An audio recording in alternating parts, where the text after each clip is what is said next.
collections from Lego. I've got the Triceratops one, and I got the Tyrannosaurus Rex one. The Tyrannosaurus Rex one has two exclusive minifigures in it, and one of them is it's Alan and Ellie, but it's their Montana suits. Yeah, Um, okay. so yeah, I've picked those up. I've been on the fence about getting it for a while, and I figured just earlier this week, yeah, fucking why not? You can't spend it when you're dead. Um, so yeah, I just I went in for that, and I haven't opened Yeah, them yet. just I was give me a second, will you? yeah, no worries, mate.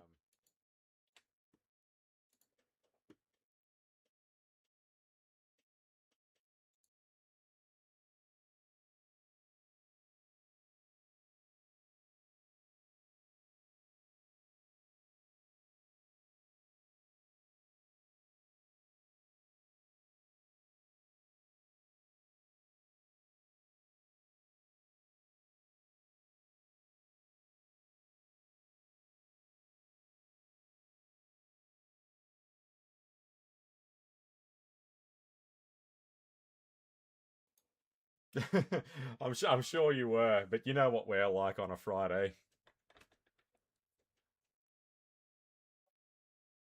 Sorry, zombie. It has been a pretty hectic week. Um, yeah, this probably won't be a long one. Miracle Man sounding a bit secondhand.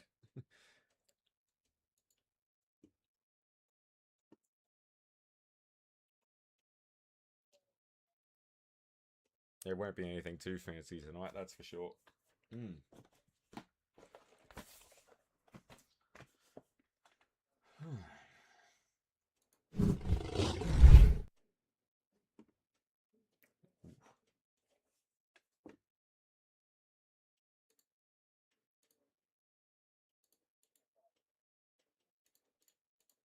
Yep, all looking good. Yeah, it's all good. Yeah, I just couldn't remember if downstairs back door was closed. Yep, looking schmick. Let's see what we can see. You know, I never got this window capture fucking one figured out. It always gives me the shits. Let me get back to the scene. Um, because at least this one I can kind of get away with. Yeah, you check out much this week? Yeah, a couple of things. I watched Sonic the Hedgehog 2 on Saturday. Absolutely loved it. Yeah, I'm fully on board the Sonic train these days. Well, better late than And never, right? yeah, it took me a couple of years. I forget what year that one came out, but yeah, I have been working my way through Sonic the Hedgehog. I watched the first one on last Friday, and Yeah. yeah, watched number two on the Saturday. I was going to dig into number three, but then I remembered the Knuckles TV show. Knuckles got a six-part television series the year before last.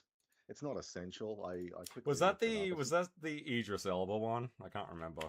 Yeah, Idris Elba voices him in the films and the show. Yeah, so it's a kind of a spin-off Yeah. series with Knuckles the Echidna. It's not essential viewing to watch that before the third film, but I'd sure like to think Sega aren't holding kids to the standard of following all these TV shows and like, because I don't even think what is it? I don't even think Universal expect kids to follow Camp Cretaceous and the Jurassic movie. So I sure hope Sega and Paramount aren't doing that. no, not at all. And that was kind of irking me because that's sort of what turned a lot of people off the MCU. They were humming along fine with two or three films a year, and then they got greedy and started Yeah. to drop off all these series that are just sort of too much of a time sink. But no, I enjoyed Knuckles. It I'm still not.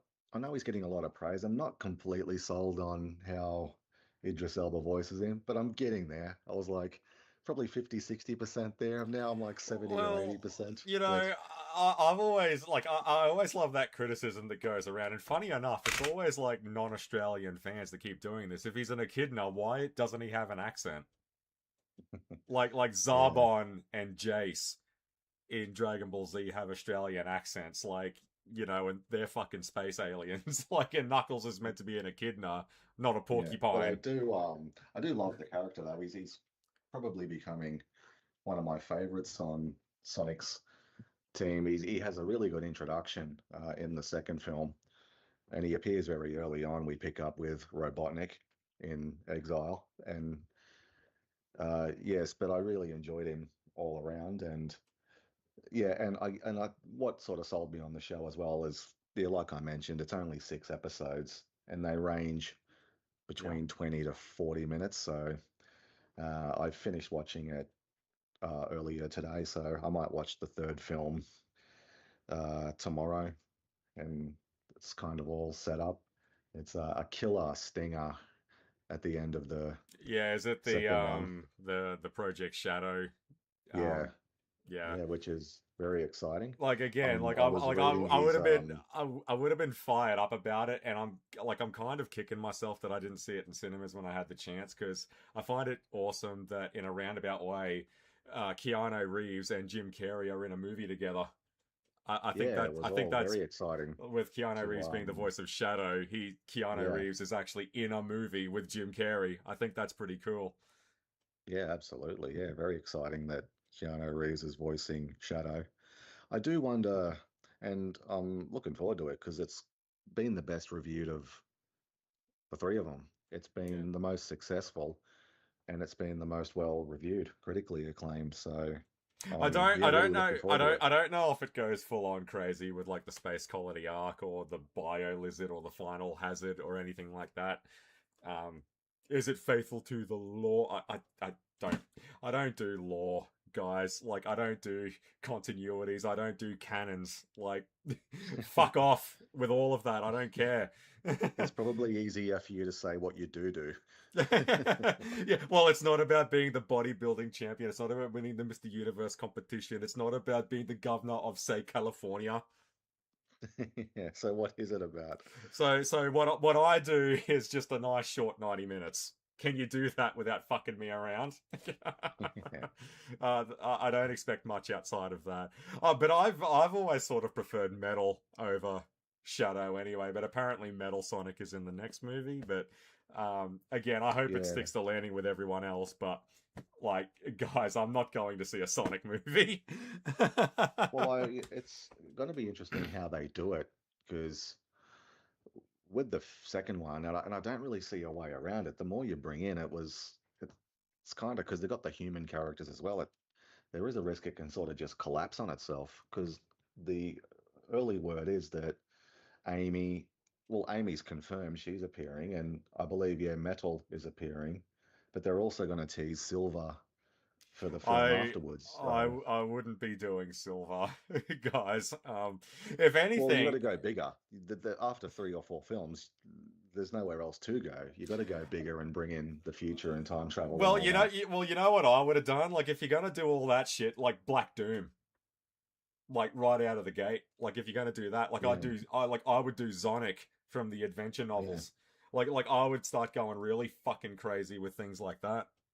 yeah. Like, uh, Well, I'm sure they'll get to that eventually, but uh, I think the key might be, I'm really like intrigued I to would go, see. I would go Zonic. I would go this thing. Now I'm willing to bet, Zombie and Veteran probably don't recognize this fucking thing. But I would go this next. Fuck Metal. I would do this guy. But I've always liked Metal better than Shadow. Like, to me, Shadow is like the Boba Fett of Sonic. Maybe I'm just Sonic hipster.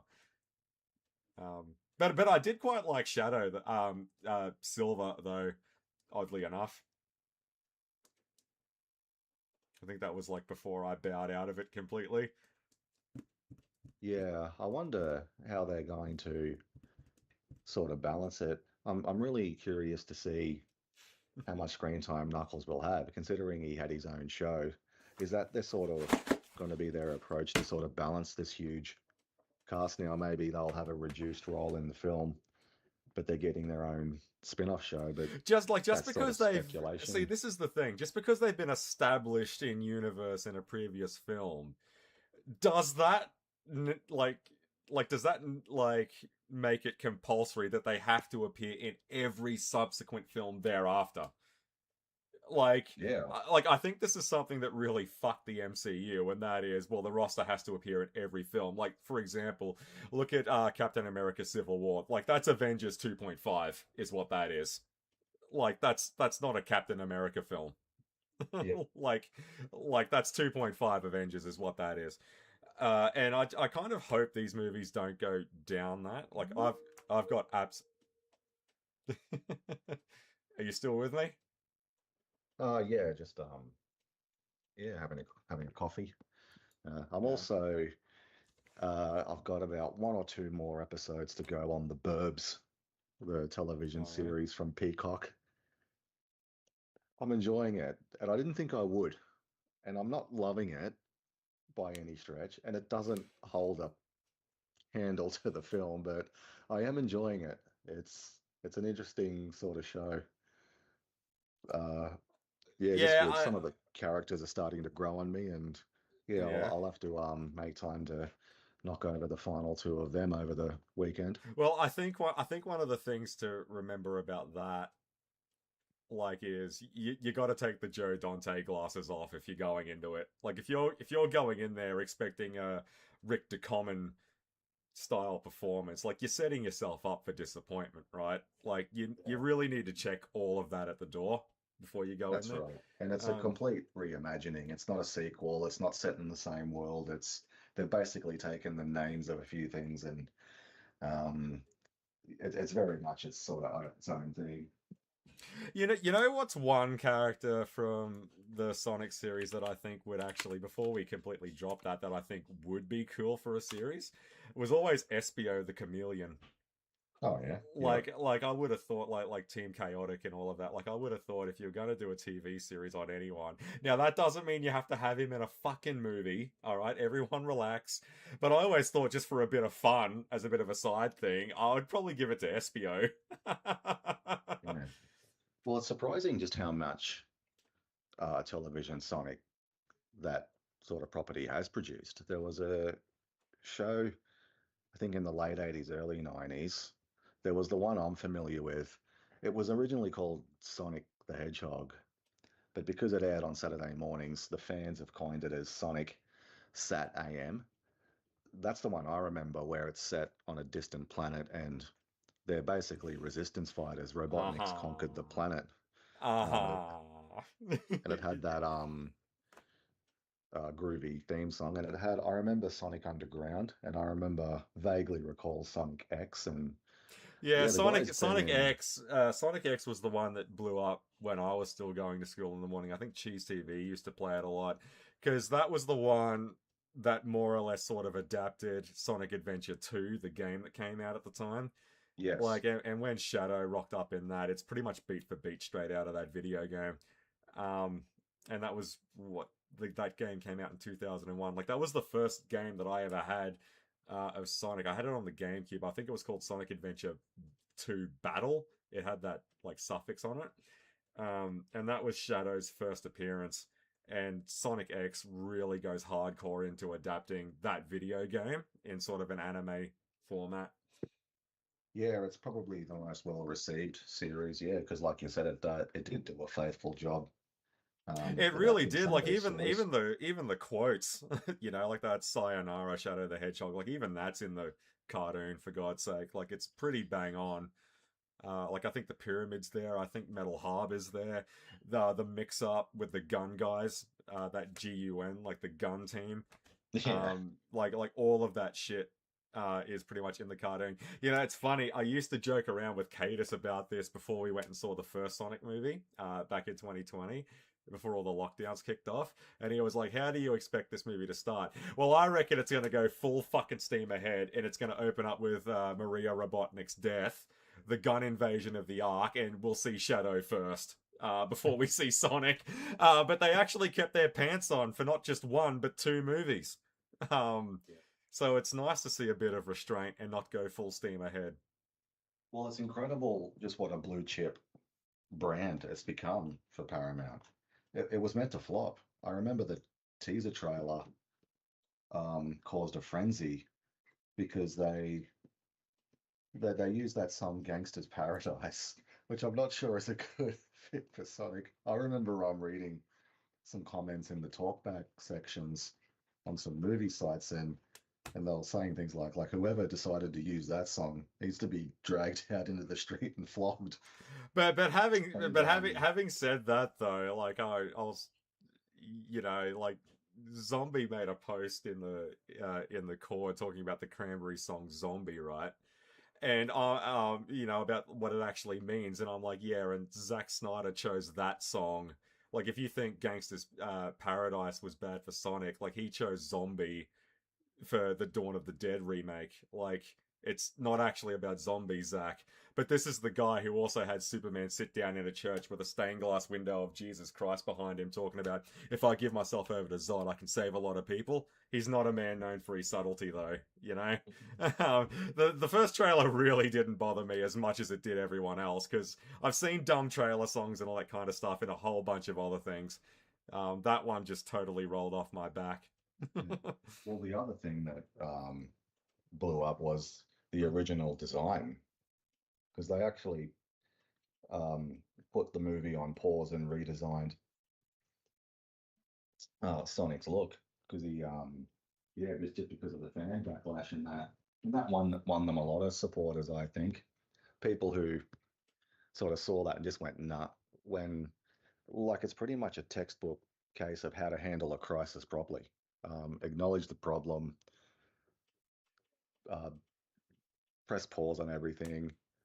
Yeah, it was just the way they handled that was brilliant, and people did show up for it, and um, yeah, they won the box office, and they've done it, and it's just growing. It's just growing and growing. The second one did better than the first, and the first one was a big hit, and the third one um, is has been the most successful one of all. So just what like seemingly a throwaway sort of adaptation has now become like a huge property for Paramount, and I was the Knuckles TV show that outdid other things like Paramount invested in things like Tulsa King and Halo and things like that, and it's just racked up millions of views. So yeah, it's pretty astonishing that it all sort of came from a trailer that didn't exactly blow anyone away, and now it's just this huge franchise. Yeah, but my favorite are the people who still think the redesign wasn't enough. Like, I think Diamond Bolt was one of those guys. It needs to look exactly like the video game from 1991. Like I see a lot of people say one of these movies needs to be like 100% set in the Green Hill Zone. I remember talking to my nephew about that, and then he just said it's a fucking tutorial world. Like, why would you want a whole movie set in the Green Hill Zone? Yeah. Yeah, I actually like how the films treat that as the name of the town that Yeah, he Green lives in. Hills. Yeah. Yeah, and there's a lovely little nod when Knuckles leaves Green Hills to go with Wade for this bowling contest, and Gunn are tracking them, and it's very clever. We've got one of the aliens leaving the Green Hills zone, so it's kind of like they got it quarantined, keeping an eye or keeping it under surveillance.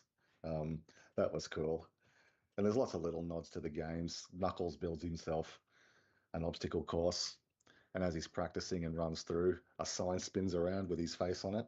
Um, so there's little things like that I remember from the games. Yeah. I mean, it was always a property that missed me by. Like I said, the only Sonic game I ever spent extensive time with was Adventure 2. Outside of that, I kind of outgrew it pretty quickly. Like, that one was lucky to sneak in when it did Yeah. in 2001, because by the time it started going into Mario and Sonic at the Olympic Games and all of that, I was kind of all hedgehogged out. Um, Yeah, and well, also as well, by the time you sort of came of age, Sega were no longer in the hardware Yeah, um, and a lot of people are saying game. like, "Oh man, the Dreamcast was the shit." Like, I mean, like that shared a generation that I was around for, and I never even saw a Dreamcast game on a shelf when I Yeah, was a you could kid. never get it. Like, no matter where I was. So I'm like, if it's such a hit, if it's so hot, how come it's not tearing up the charts, babe? Yeah, Like, the only so I remember when Sega did have a console, there was the Sega Master System 2, which was Yeah. extremely popular because it had Alex the Kid in Miracle World built into it. Yeah, like what? How And the did you Sega, access that again? Like I remember having some cousins that had one. Like I think what you turned the console on with no cartridge in it, I and it think, would yeah, it automatically played, yeah. play it. Um, Yeah.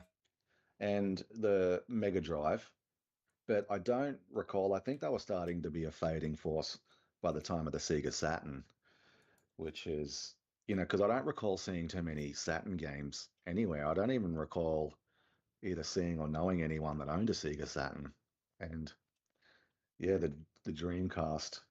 So that was the GameCube era, wasn't it? Dreamcast was GameCube's equivalent. Yeah, that's what I'm led to believe. Yeah, the Yeah. Dreamcast, and So that means that the was their Saturn, swan song. Yeah. yeah, the Sega Saturn was the equivalent to the Nintendo 64 then. But yeah, I don't recall ever seeing one or anyone, but I do remember there were a fair few Mega Drives kicking around that, people and friends I knew owned, and you saw Mega Drive games, on the shelves and that. But yeah, from like the Sega Saturn era onward, I don't recall seeing it in Australia. Yeah, I like do you remember K Zone, that kids magazine that you could pick up from Yes. like Woolies and all of that? I think I Yeah. first heard about the Dreamcast in that, um, or it might have been like a Nintendo game or something like that. I can't remember.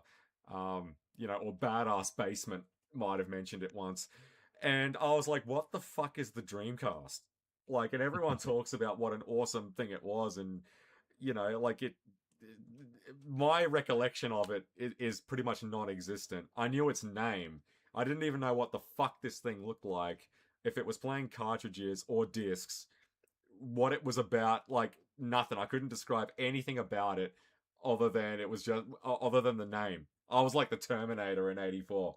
Like all I had was the name. I knew nothing else about this thing. It didn't even exist outside of that name. And the fact that like not even Uribe games or anything like that back in the day even had the slightest sniff of like a fourth console, like that tells me everything about it, you know? like um look, maybe it came out too early, maybe it was ahead of its time, maybe it was to the party too late, who knows. Well, by then there was a new player in the game with Sony and Microsoft, so more competition. Well, the Xbox was the first outing as well, and Sony has just gone into the PlayStation 2 at that point. Yeah, Which so that like. means the person is wrong. Does PlayStation 2 still hold the record of like most consoles sold ever, or has the Switch beaten it? I think the Nintendo Switch is now, yeah, I'm pretty Yeah, sure. the Switch 1 I think might hold that title, but for the longest time the PS2 had it. Um, Fucking extraordinary, actually. Now that I think about it. Oh, it was, but I always channel a bit of Jimmy Wing, oh, it's just a gimmick, well then, maybe a gimmick would help. Yeah. Yeah, super duper, thanks. But the Dreamcast, yeah, nah, never saw it, never even come close to seeing one, never known anyone who's owned one. With the hands, stop worrying about my hands, Metten. Oh, yeah, I'm like a villain, like stop literally rubbing my hands together. Talking about the Dreamcast failure. Oh, look, I'm sure it's a nice little number of a machine and all of that, but like Sega was, the party was sort of over, like, and funny enough, a lot of the people that preferred their Sega consoles often tap out and say the Super Nintendo was when it really swung against Sega. Yeah, I'd have to sort of go back and read about it, but yeah, the sort of they yeah did kind of fade away, and it was just sort of Nintendo and Sony from that point on, and then I, a di- few I years didn't e- later, I didn't even know the Dreamcast logo was just that swirl. Like I didn't even know that when I was growing up, man. you know, Like knew it's nothing about this thing. yeah, it's a pretty cool name. It's a shame it didn't sort of make much of a splash. Yeah, like the Mega Drive, the Genesis. What was their handheld called again? Oh, it's on the tip of my tongue. They tried it Game once. Gear, Yeah, Game Gear, I think. Yeah, so yeah. they did go portable. And funny enough, I'm pretty sure they had a colored screen before the Game Boy Color did. Yeah, that's true. Um, They actually beat Nintendo to the punch on that one. That's pretty cool. I remember Sony had a handheld one as well. Was it the Vita? What PlayStation Vita? I think it was the PSP first, and then the Vita was. I actually had a Vita, but I've got no idea where that thing is now, man. Like I don't really like when I'm out and about. I don't really have time for games anymore. And if I'm on a road trip, I'm not in the back playing it until until the parents get us there. Like I'm the one doing the driving, you know. Like I don't have a need for a portable device anymore, which is why I won't own another console again. Hey DG, hope you're having a good one. I remember Game Gear. Lol, I had one. It's somewhere around. Yeah, the Game Gear. I think the first time I saw the Game Gear was in the movie Airheads. Do you remember Yvonne, the receptionist? She's playing a Game Gear um, in that scene. I think that was the first time I saw one, and I was like, "What the hell is she playing?" I needed someone to explain it to me what it actually was.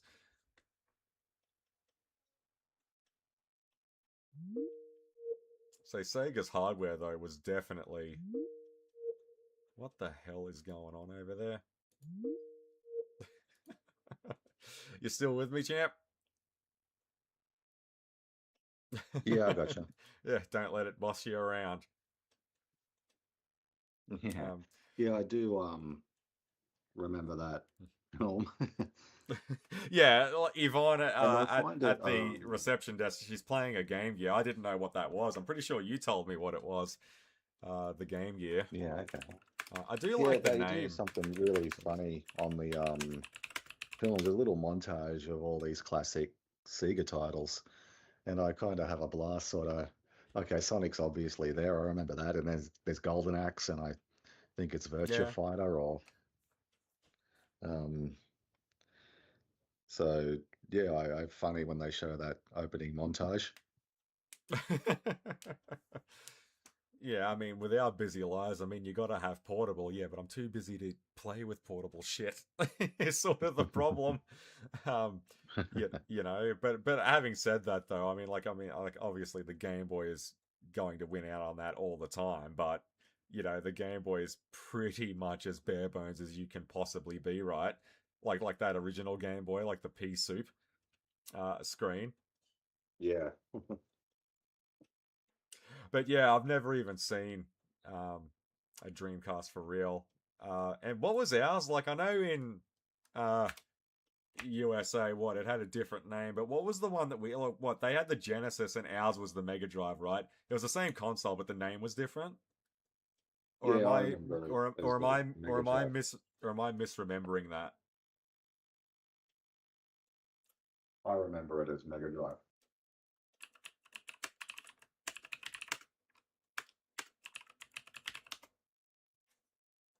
Yeah, all right. I wonder what was the go with that. Why did we have the name change? Like I know that's not the first time that that's happened. It's like I just wonder why. Yeah, I'm not too sure actually.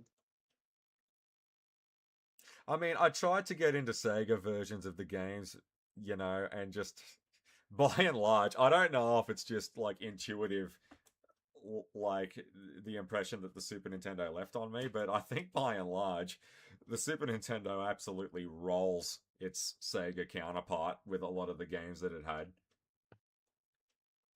I just don't know what it is. Like when I play Street Fighter on a Sega, it's nowhere near as crisp as what it is on a Super Nintendo. I can't put my finger on it. Something's just off.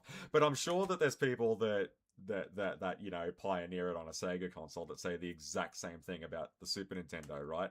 I guess it's whichever one you had the most extensive time with. Yeah, I think that's the case. Yeah. Like I look at that controller and I'm like, how the hell am I supposed to hold this thing? I mean, you blow yourself up turning it on. Like, look at this thing. Like, don't you know the basics of it? Like, look at this fucking. Like, it's not basic. All Yeah. right. Like, I tell you a cool accessory was the C it's either the Mega Drive gun or the Saturn gun.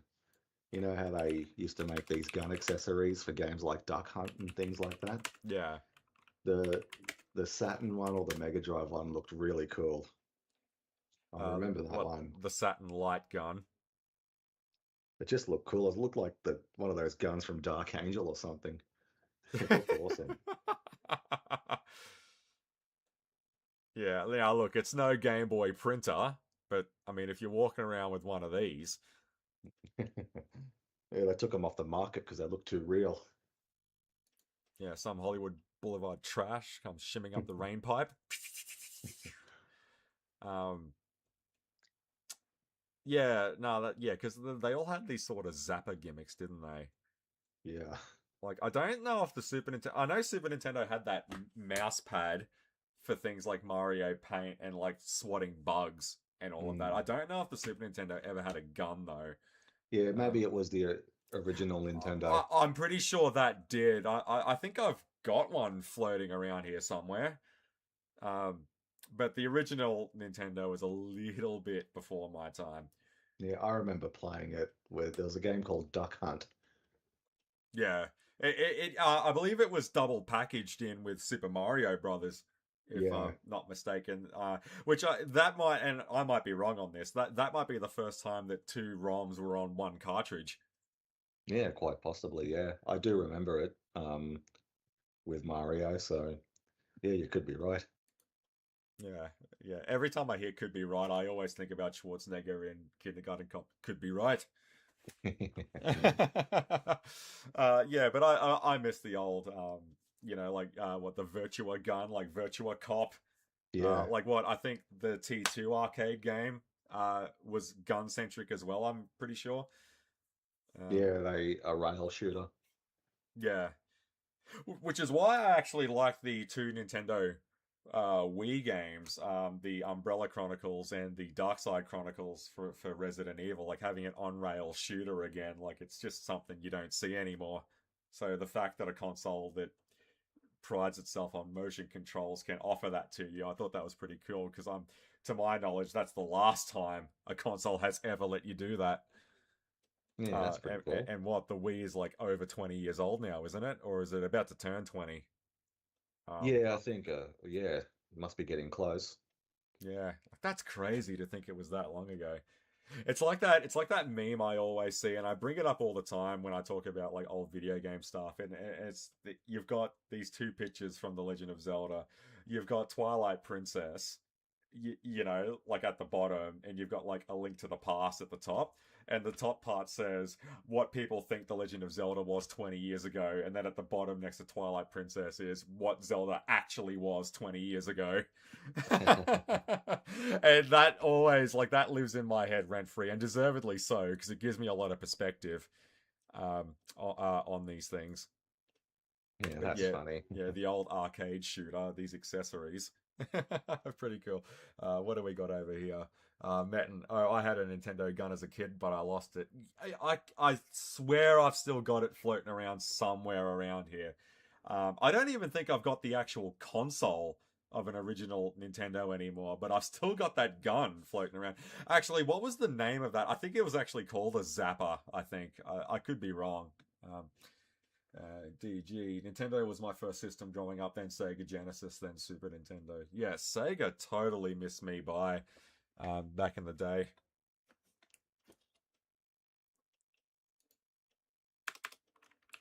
Like, with the exception of a cousin or two, that was it. Never knew anything about it. But I do like the naming conventions that they had for a lot of their consoles. I'm willing to bet you they were the first ones. Or what was it, Atari or something like that that first pioneered the sexy black console? Yeah, Atari, I think from memory, um, I had an Atari 2600. Yeah, That was 2600. Yeah.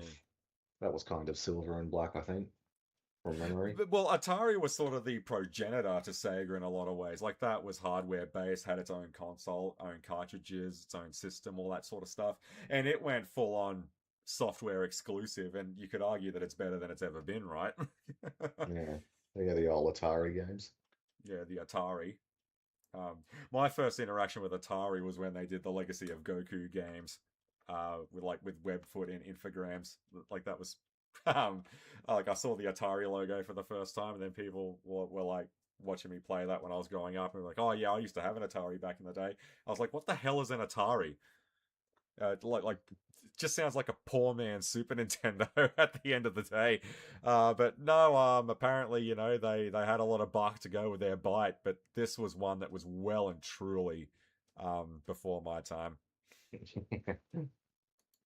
I was still swimming around in the old man sack when people were playing Atari 2600s. Um, so what came first? Was it the Saturn or the Genesis? The Genesis, the Mega Drive was first. Yeah, the Mega Drive. Yeah, we call it. I would love to know why the name changed when it finally came down here. So the Mega Drive came first, and then the Saturn was after that. So the Saturn would have been the predecessor to the Dreamcast. Is that right? I think that's the order, yeah. Yeah. All right. I do like the double S's. That's pretty cool. It's a very unique looking system, isn't it? Like, I don't think we've seen anything like this probably since the Nintendo 64. Like just with a very stylistic controller. Like, I don't know, maybe I'm going a bit too far down the rabbit hole, but like with an like 6 button interface on the front, you know, because what ended up coming down the line was 4 shoulder buttons instead Yeah. to sort of break everything up and make it a bit more manageable. And that really sort of started to take off with the 64 with the Z trigger uh, behind the control stick, having a button on the actual back of the controller.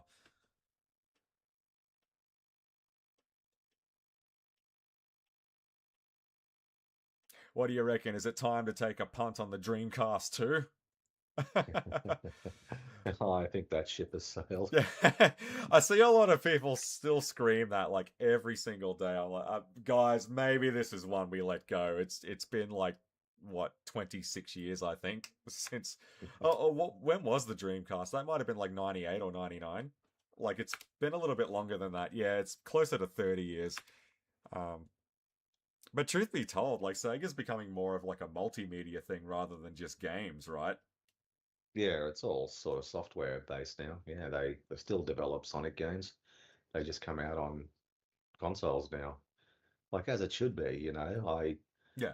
I absolutely detest exclusivity. Sonic's a great character. Every kid in the world should deserve to play it.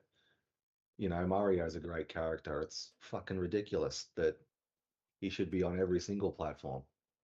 See and that's something that I loved when Halo started going cross-platform and everyone bitching and complaining about that. Like, oh yeah, nah, strictly PC, strictly Microsoft, and all that kind of stuff. See, because like all I ever hear from a lot of guys is like fucking greedy Microsoft. They don't like sharing their toys and all of that, but yet Banjo and Kazooie are in a Nintendo game. Like they're in the latest Smash Brothers. Like they made that work, right?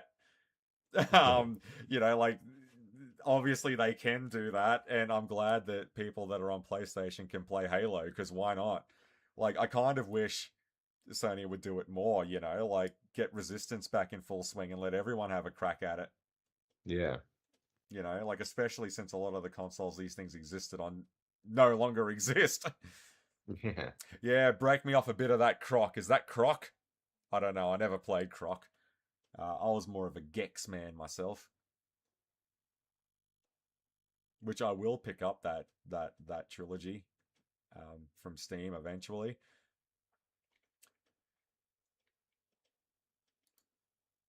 Yeah, no, but that's pretty interesting though, isn't it? Because like I'm sure in some sort of alternate dimension, Sega stopped existing when the Dreamcast went out. Oh, they spent a few years in the wilderness, yeah, but um yeah, now a lot of the titles they produced have come out and a lot of their retro stuff is still readily available. I'm trying to think, was Ninja Gaiden another Sega property?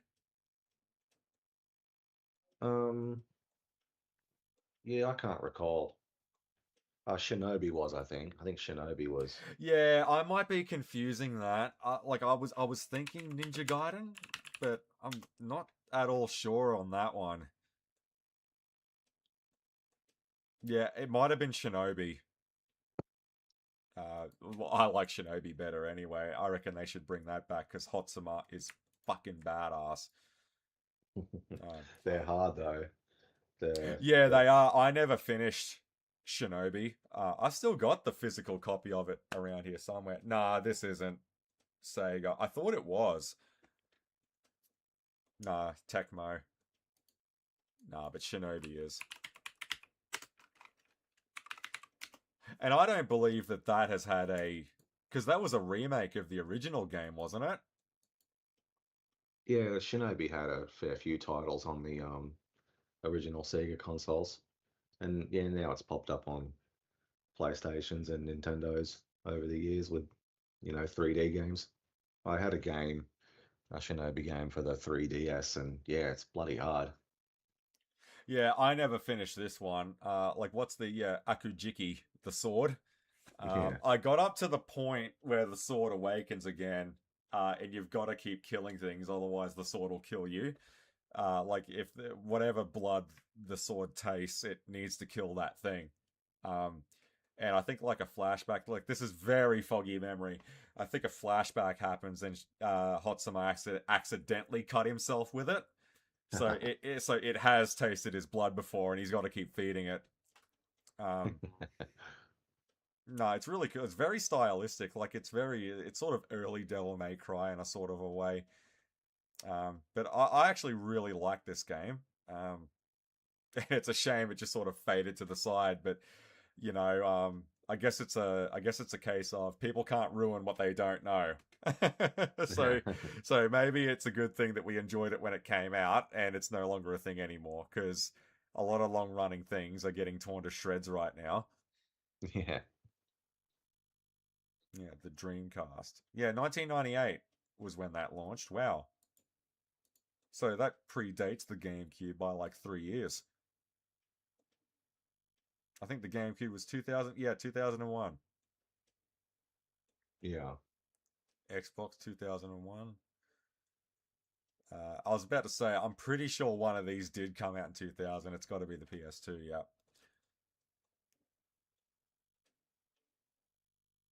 It's interesting. One thing that I like about the controller for the Dreamcast is that the wire is attached to the bottom of the controller because it had those.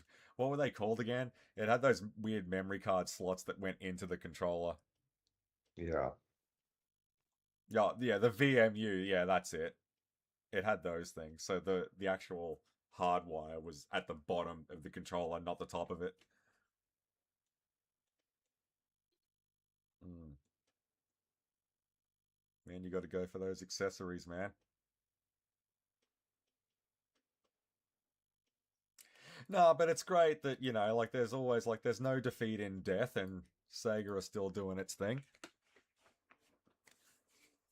Yeah. So you reckon they'll just do the old keep on keeping on? Well, I think yeah, a lot of that stuff still continues to come out. This new Sonic stuff coming out. I did hear um well, I was reading somewhere there was an attempt to bring back Golden Axe. I liked those games back in the day, but I think the latest one came out on the PlayStation 3 maybe, but that was a while ago now. Golden Axe is a pretty good Yeah, game. just looking at it now. Yeah, Golden Axe. But I think that's probably going to suffer Final Fight Streetwise vibes, isn't it? Like I actually really like Final Fight Streetwise. I don't think it like again like a lot of the reviews that it gets is it's shithouse compared to the arcade Final Fight, the original, the OG Final Fight. Like, well, of course it is, um, and all that kind of stuff. But if one of the worst video game experiences of your entire life is Final Fight Streetwise, you've got a pretty cruisy video gaming life. Like if the Golden Axe reboot pisses you off, and it's one of your worst experiences ever in video games, it's a pretty cruisy life. is Yeah, all I is think all so too. is all I can think. Like I'm trying to think, like what's a video game you've actually played, like in a console you've owned that really gave you the shits. Yeah, there haven't been too many. Like there's games that I've sort of played but lost interest in because they were a bit too similar to other things I've played. But um, yeah, 'cause normally if I buy a game, it was because I was interested in it. Um, and I normally sort of do my research on if I'll enjoy it or not. So yeah, no, I haven't sort of cold bought a game and yeah, not enjoyed it. Yeah, mate. Jurassic the Hunted. Yeah, that was pretty good. Actually, it was pretty good. I've got one. I've got a copy of it floating around here somewhere. And it's fucking region locked, and I can't use it. Oh yeah. But you know what? That's me not reading the fine print. Yeah, mine worked. I forget where I bought mine from. I managed to find a copy. Um, bloody yeah, mine worked. That was for the PlayStation 3, yeah. That's one that I need to add to the streaming list. Jurassic the Hunted. I actually thought it was pretty cool. Um, Yeah. and go through that something different. I hope that Claude game actually comes out, but whether or not it does, it's we need to support indie developers, yeah, but no one does, and these fucking projects run out of steam. It's like this never-ending cycle. Yeah.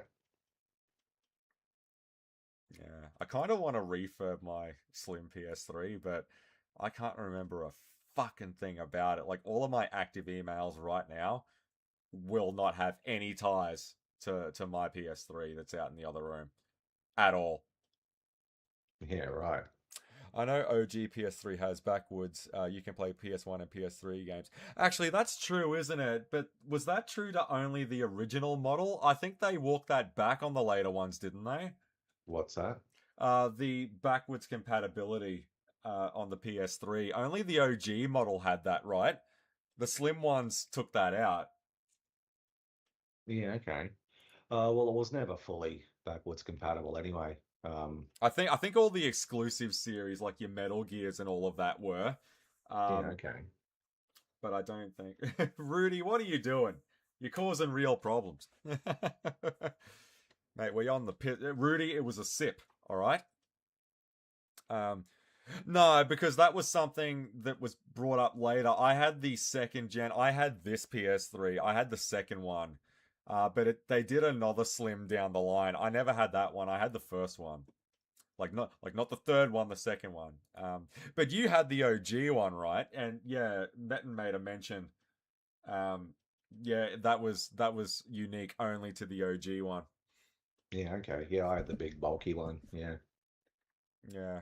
Truth be told, that's the horse I should have backed, but I went the 360 Elite. Um, and it does its thing. It was all right. I think one of the problems though about this particular generation is that it hung around a little bit too long. Like I still think to this date, the PS3, the 360, and the Wii isn't that the longest home console generation we've ever had? Like that was almost like what damn near a decade, wasn't it? Yeah, I think it was, yeah. Yeah, Yeah, it was a long time. yeah. I think that was one of the things that really sort of stuffed up uh, where games are at right now. PS3 2006 was. Yeah, I knew it was in 2006. Yeah, met and like we were in Germany for the soccer 2006 World Cup finals. Yeah. you know? Yeah. Yeah, that That's should have been me. yeah, it was a big deal because yeah, Australia qualified for the World Cup for the first time in like 30 years here in 2006. Um, yeah.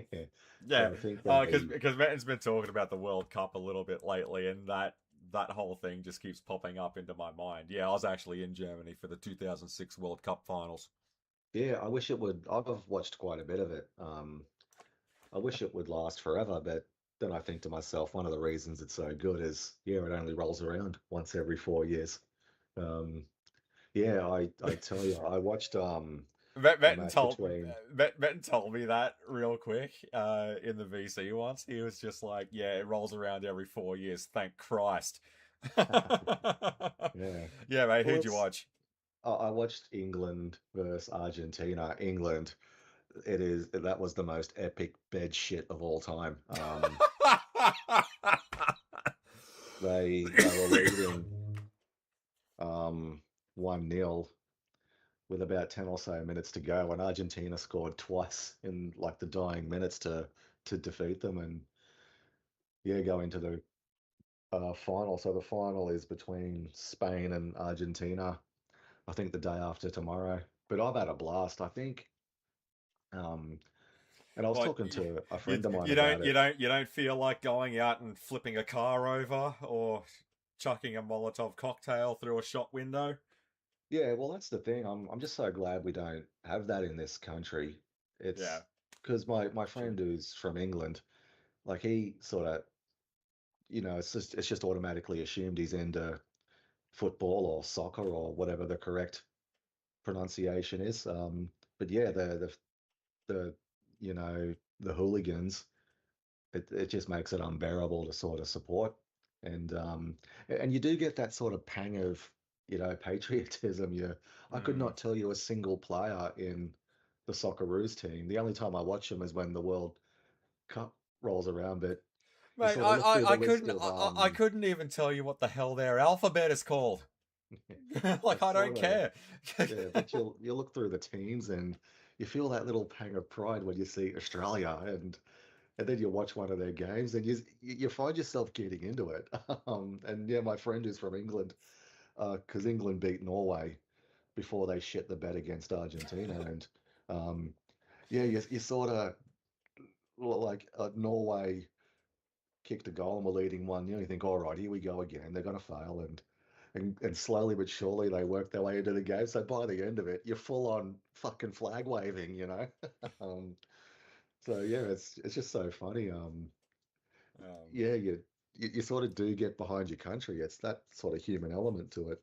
Um, Yeah, but yeah, I've really enjoyed it. I'm all for investing time into things that I don't have any emotional attachment to because I can really mong out and just sort of enjoy it. I plain Yeah. don't care what becomes of it.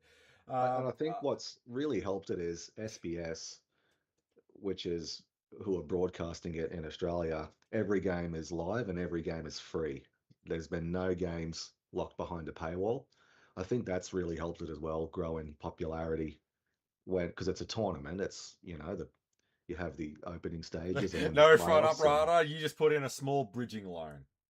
yeah, so I think that's really helped it as well. I wouldn't be anywhere near into it if Yes, final is Spain and Argentina. Yeah, I just want to say that DG made a mention. I had almost all PlayStations except PS3. I had an Xbox 360 because I wanted to play Halo. I actually think that's the reason why I opted for the Xbox as well because that Halo 3 teaser with Cortana just looks so badass that I just needed to get on that. Like that was the horse that I needed to back. um, it was a very impressive teaser trailer, and the other one was the trailer that's built into the actual 360 console itself, with those two kids in like that high grass, and it's that boy and that girl. Then he looks at her, and it's the helmet from the Master Chief. Like, and then yeah. it's a POV shot. Like, it's an awesome trailer, and I think like what the tagline was: "Finish the fight 2007." Like that was like yeah, that really got me pumped, and I just knew that was the horse I had to back. The reason why I was so going all in on the Wii was primarily because of Twilight Princess. Had I have known at that age that it was going to get a GameCube release, I would have just wanted the 360 right off the bat. Yeah. Because the Twilight Princess did get a GameCube release, and I should have just gone with that.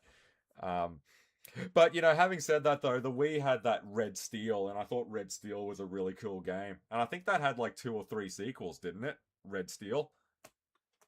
Yeah, it definitely got a sequel because it's I kind of reimagined it as a sort of Western, not this sort of crime gangster one, the first Yeah, it was that like um sort of that Yakuza sort of thing for the yeah. first one for a Wii exclusive. It was pretty interesting, but I really liked that Red Steel. I thought that was a really cool game. Um, yeah, it's like sort of like the last time Nintendo took a punt on an FPS before things like Splatoon started kicking off. Yeah, I heard back then PS3 had performance issues, Xbox 360 had better. Yeah, but people like to talk. What the hell is going on there? Yeah, it's probably time to retire this thing. Yeah, you with me, mate? It might be time to make the leap to Discord soon. um, Yeah, I heard back then PS3 had performance issues and Xbox 360 had better. Rudy, what do you got? I had almost all PlayStations except PS3. I had an Xbox 360. Yeah, DG just said a similar thing. Like 360 had little better FPS. Like, yeah, like look, man, when I was like 12, 13, I wasn't worrying about things like FPS. Like, I mean, all I saw was Master Chief looking like a badass in Halo 3, and Are I you thought there? that is enough for me. Yeah, I'm here. Can you hear me?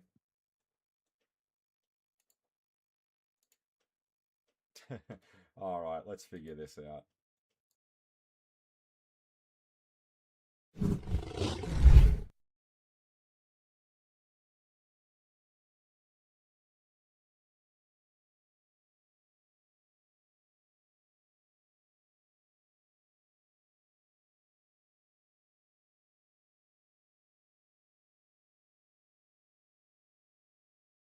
I could hear you before as well. I don't know what the Yeah, story I, is. I could hear you then, but all right, let's try this dance again.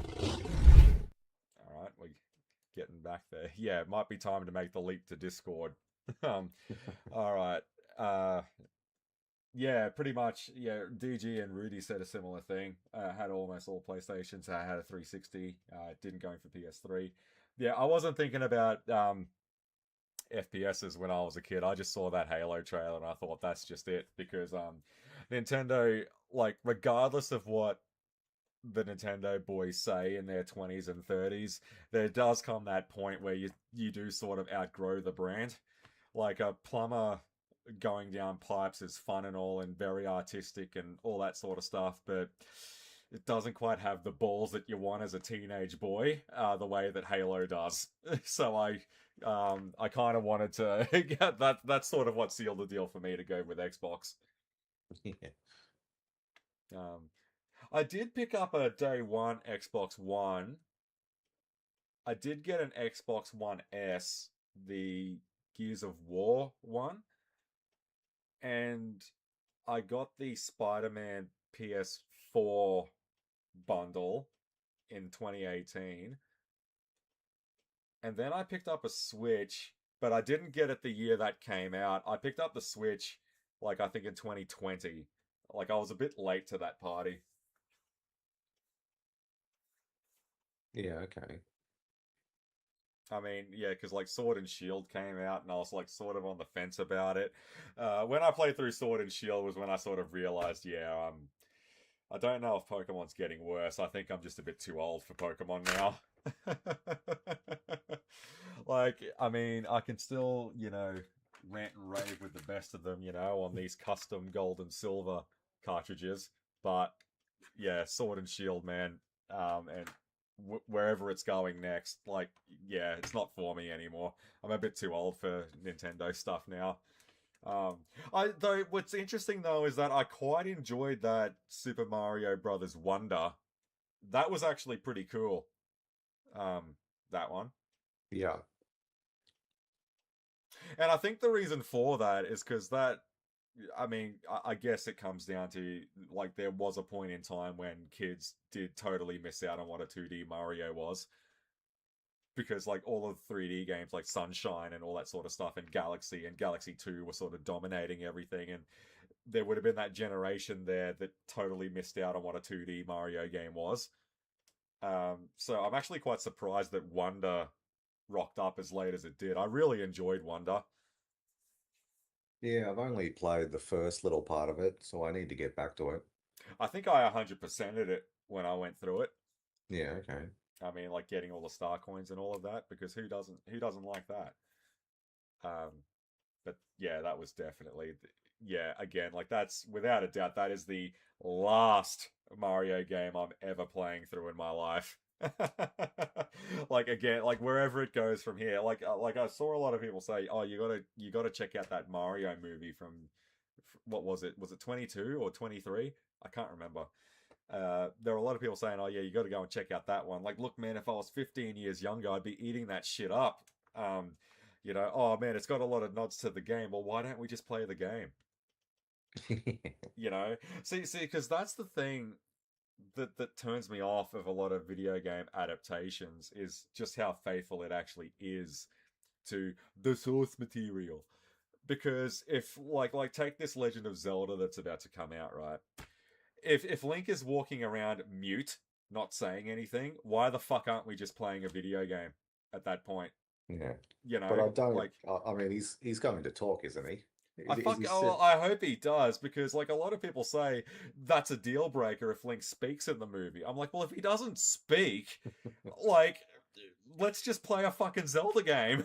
Like, why are Yeah. we bothering with a That's movie? yeah. Those guys are in Cloud Cuckoo Land. Of course, he has to talk. Yeah, I don't know. I'm sort. Yeah, like, come on, like. There's plenty of material with Link to adapt him into an actual character. There's been other media where he has spoken, like the mangas and things like that. That yeah, come on, he's got to talk in the movie. He has to have an identity, for fuck's sake. Like if he doesn't speak, this movie is shit already. Yeah. And again, like that's another one. Like Zelda's about to turn 40, for God's sake. It wasn't very realistic. Yeah. Well, I like COD better than Halo because fucking Halo's not very realistic. Like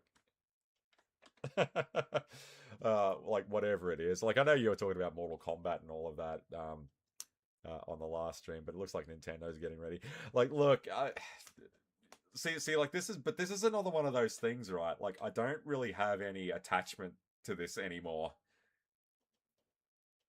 Like, I mean, if this was like if this movie was coming out when I was like 17, I am fucking there with bells on. I'll be the first one in. I'll be the last one to leave. um, I'm not overly attached to this thing, especially now with cinemas closing down everywhere in the area. What is this, Rudy? I hit Sub Zero for Nintendo 64. Samsung Galaxy. Good news. Black Ops 1 and Black Ops 2 are ported to PS5. Yeah, you said that the other night and PS4. Well, both of us are rocking Steam now, so and all of those games are already on there. Like I was going to turn my PS4 on and muck around on Spider-Man, but I'm pretty sure that's even got a Steam release now. Like there was no point in buying that fucking console. So I've learned my lesson the hard way with this stuff. Um, you know, is there anything coming out on the horizon for video games that you're interested in? Nothing new. I want to pick up the Yeah, Legacy of Kain. have a good day out there, DG. Stay out of trouble, mate. Yeah, mate. Go on. Sorry. Yeah, I'd like to pick up the Legacy of Kain Soul Reaver collection. It's on Steam or Switch, so I can get either one. Um, I, I really like the guys that go into the Goat Simulator. Oh fuck me. Yeah, you I go just on, man. love their sort of fucking energy. They reckon it slaps, so and they do something very funny. So the first one came out and was a surprise hit. And the second one doesn't actually exist. The sequel is Goat Simulator 3. They, the, there's no second one. I thought that's the kind of shit posting I can get behind.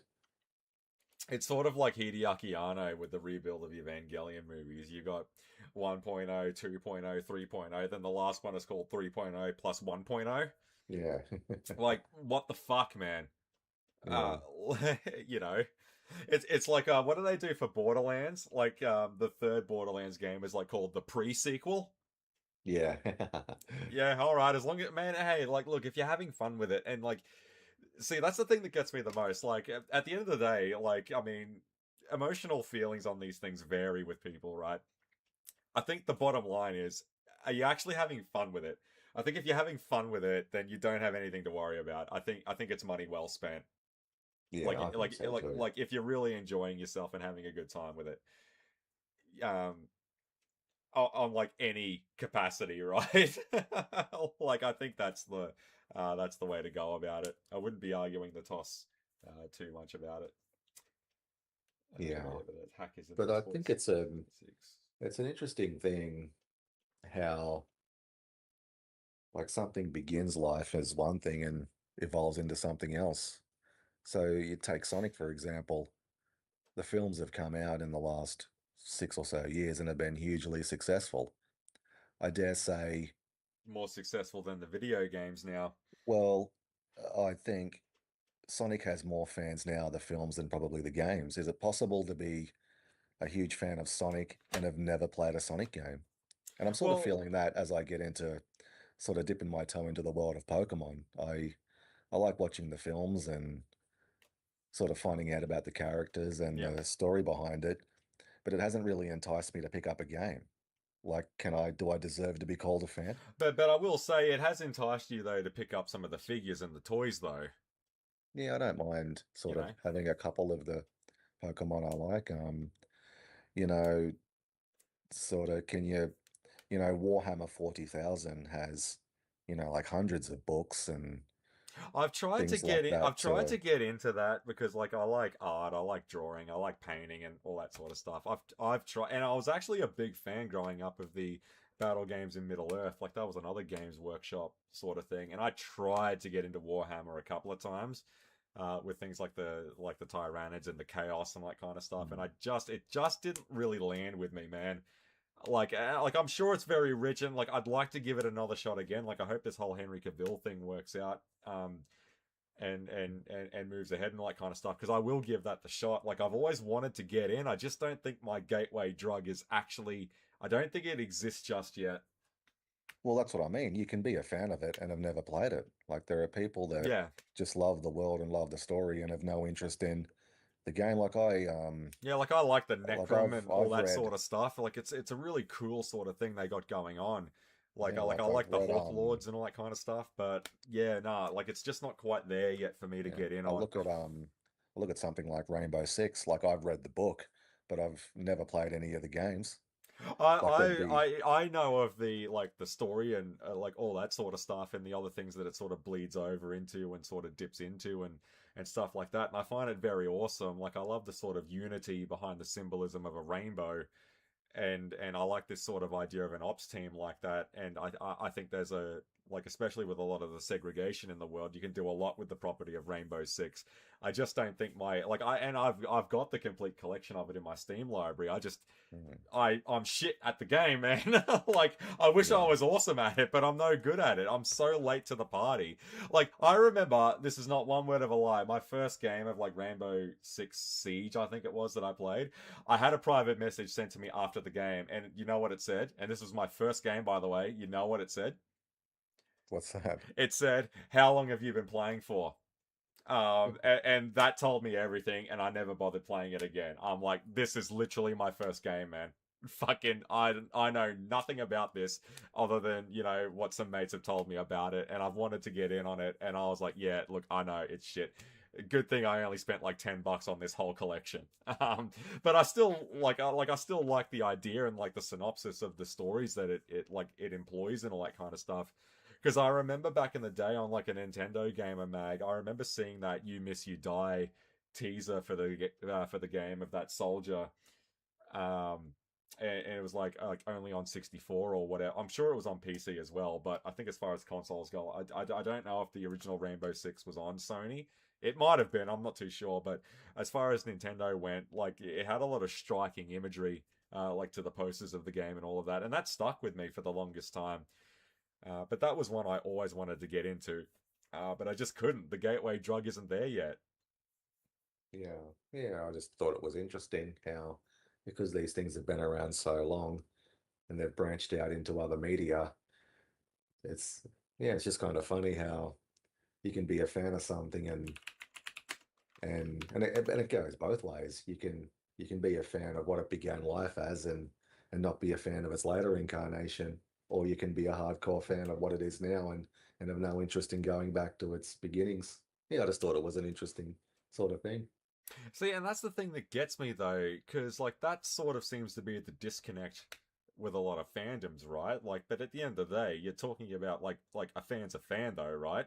Like, fucking, Yeah, I mean, I because I like wouldn't. Well, it goes sort of like I'd even go as far as like if you look at something like A Song of Ice and Fire, like I wouldn't. I would recommend the television show. I wouldn't recommend the books because they're unfinished. But at least the show had a proper ending. You'd better off be sticking with that. Um, yeah. so, um, but yeah, like you can be a fan of like all the Middle Earth sort of stuff, and yeah, have not read Lord of the Rings. It's yeah, isn't it? What an amazing world we live in. What a world it was, and what a world we live in now. See, and that's also the thing, though, and I think that's something that there's also, you get your fucking crazy. Like, I can't imagine being a diehard for a piece of entertainment. Like, I've never quite understood that. You know what I mean? Like you talked about the Burbs earlier. I just channel a bit of Tom Hanks in that. Like, I've never seen that. Like, I've never seen anyone drive their garbage out to the street, then bang the hell out of it with a stick. Like, I've never seen that. Like, when I see these irate fans about something arguing the toss about it, like I don't know. I think it's like it goes back to what we were saying like last week. Like there's only so many fucks I can give about a series, and this ain't it. um, like I'm kind of glad like there's a new rush of fans involved in and things like that. But wherever this thing goes, like I just don't have the energy to invest in it anymore. Yeah. But it'd be cool to fucking see Rainbow Six sort of do its thing. I'm actually surprised. Yeah, but hang on though. Like, hasn't Michael B. Jordan started to tap into getting this thing to the movies?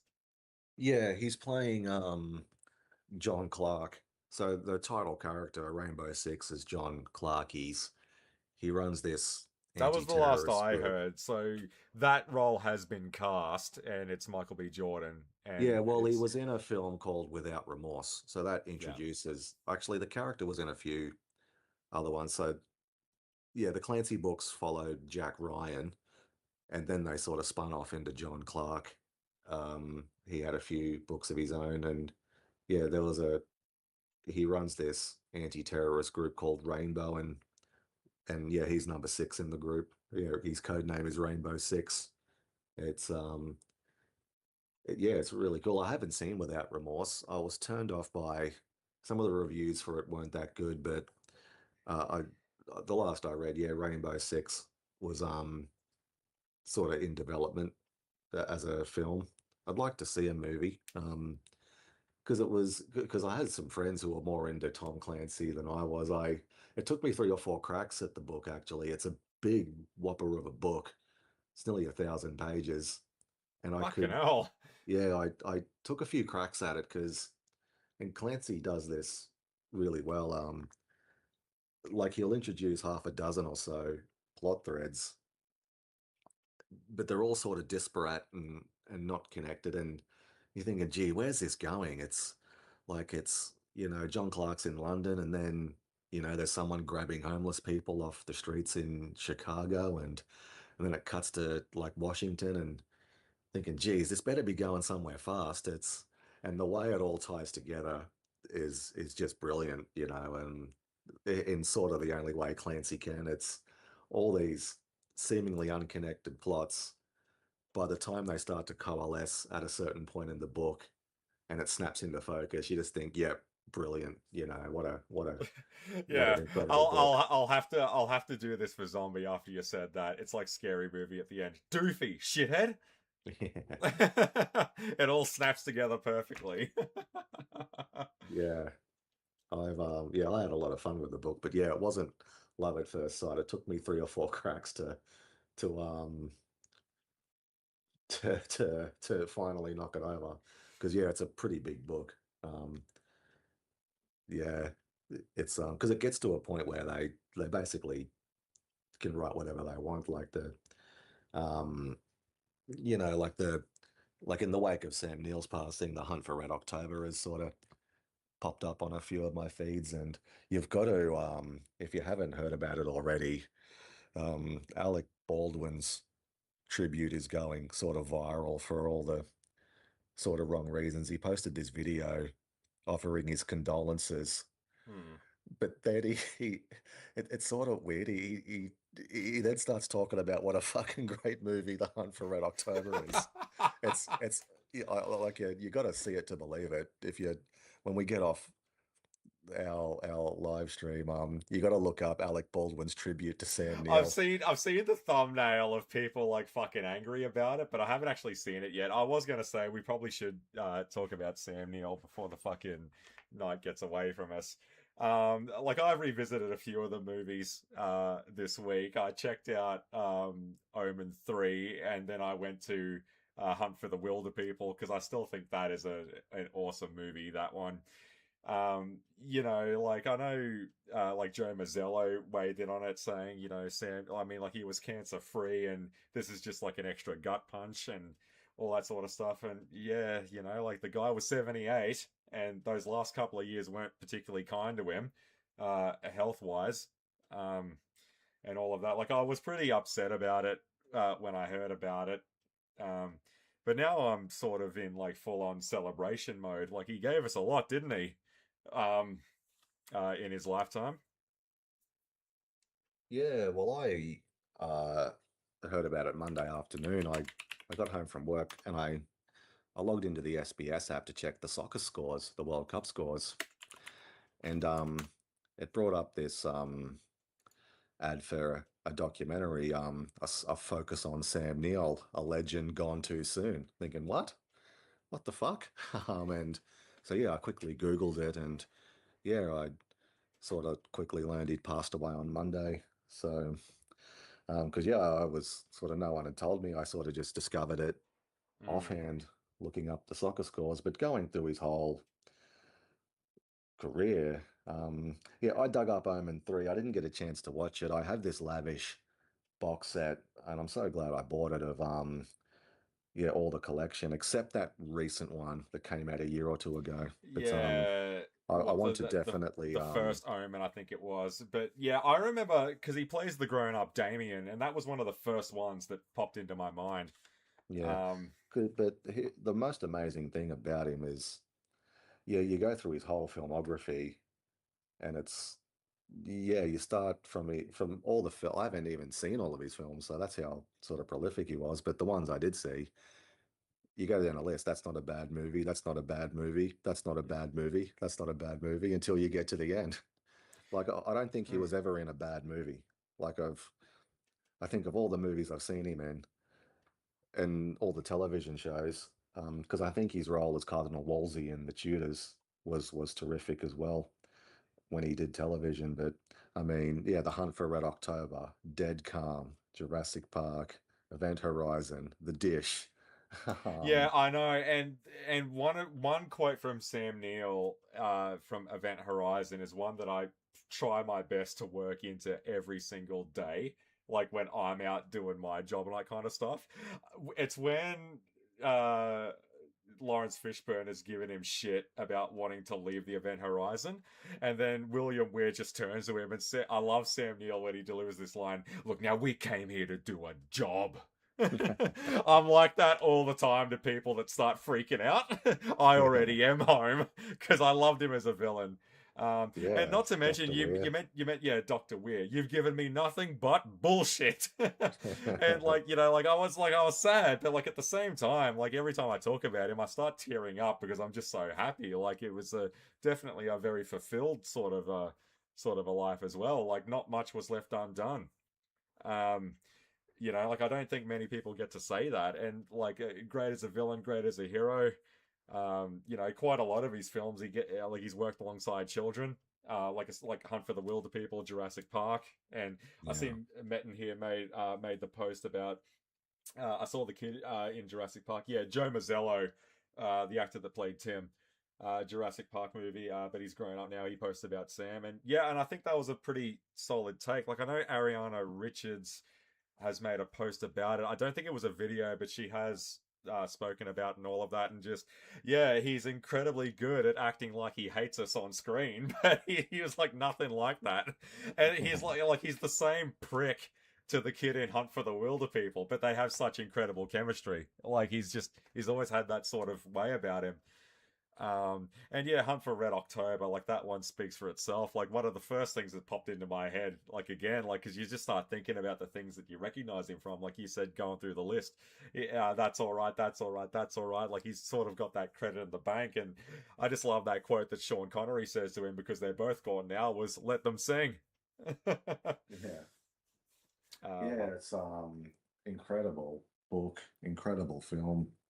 Yeah, Ronald Reagan called it the perfect yarn. It I mean, really is can the you really perfect blame Alec Baldwin for just gushing over that? Because I think we all did, right? yeah, but Like, yeah, like there's a time and a place, but I think what really stands out about that story is whether it was Clancy himself or whether it was just a really good editor. You watch that film or read that book and everything's where it should be. It's so tightly plotted and perfectly put together, which indicates to me a really good editor and a really strong hand. But yeah. it's yeah, like it's the perfect yarn. Even if you have no interest in any of the subject matter in Well, the naval reason warfare or anything, you find yourself just going along for the ride with it. Well, the thing that got me to finally check it out for the first time, and also put a pin in that, there's a time and a place. Actually, no, what? Fuck that. Let's do that now. There's a time and a place. All I ever see is Jurassic Park, Jurassic Park, Jurassic Park, Jurassic Park, Jurassic Park, Jurassic Park. God forbid someone mentions Hunt for Red October Legend. All right, like so, I give him the total pass for that because everyone has their favorites, and obviously the lion's share is going to be Dr. Grant, Dr. Grant, Dr. Grant, Dr. Grant down the line, Mm. and deservedly so. I just don't see, okay, why are we going in on this guy for choosing the one movie that isn't Jurassic Park? I mean, come on. Um, Well, no, it was just unusual because it's there's nothing like his like a quote the Shield. His heart was in the right place. I think his brain was a few steps behind it because he, like um condolences to Sam and his family. and then he really Great. perks up talking about the movie. Yeah, but he goes, great cast, John McTiernan, absolute legend, and it's like, and there's None someone of these are like lies. the best quote in the comment section was, "Did the Hunt for Red October pass away?"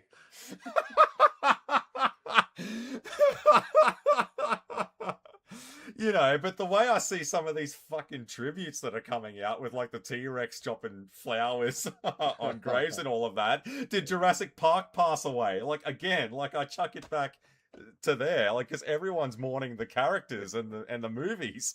Yeah. Like I mean, and deservedly so. I don't think anyone's actually in the wrong here. Like God forbid, trying to score points on this news. Like my Yeah. God. Great, Um, great cast. Great cast. yeah, yeah. I'm nah. He gets a pass with me. Fucking Yeah. you do you, But mate. definitely do yourself a favor and look We up we Alec's might even video. cap the stream with that when we start wrapping up. Um, but yeah, like there's been a few movies that have really stuck out.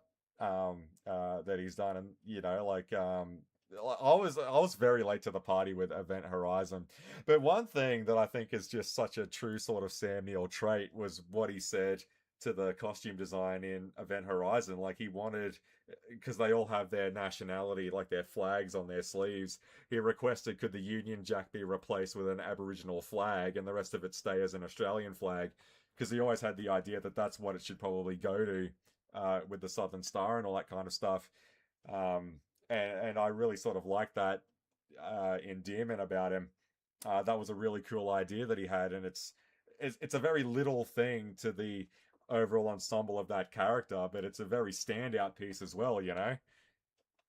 Well, Event Horizon is phenomenal, and that's another thing about a lot of his films. They rope you in from the very first scene. Um, I it's such a brilliantly put together film. It's and so is Dead Calm.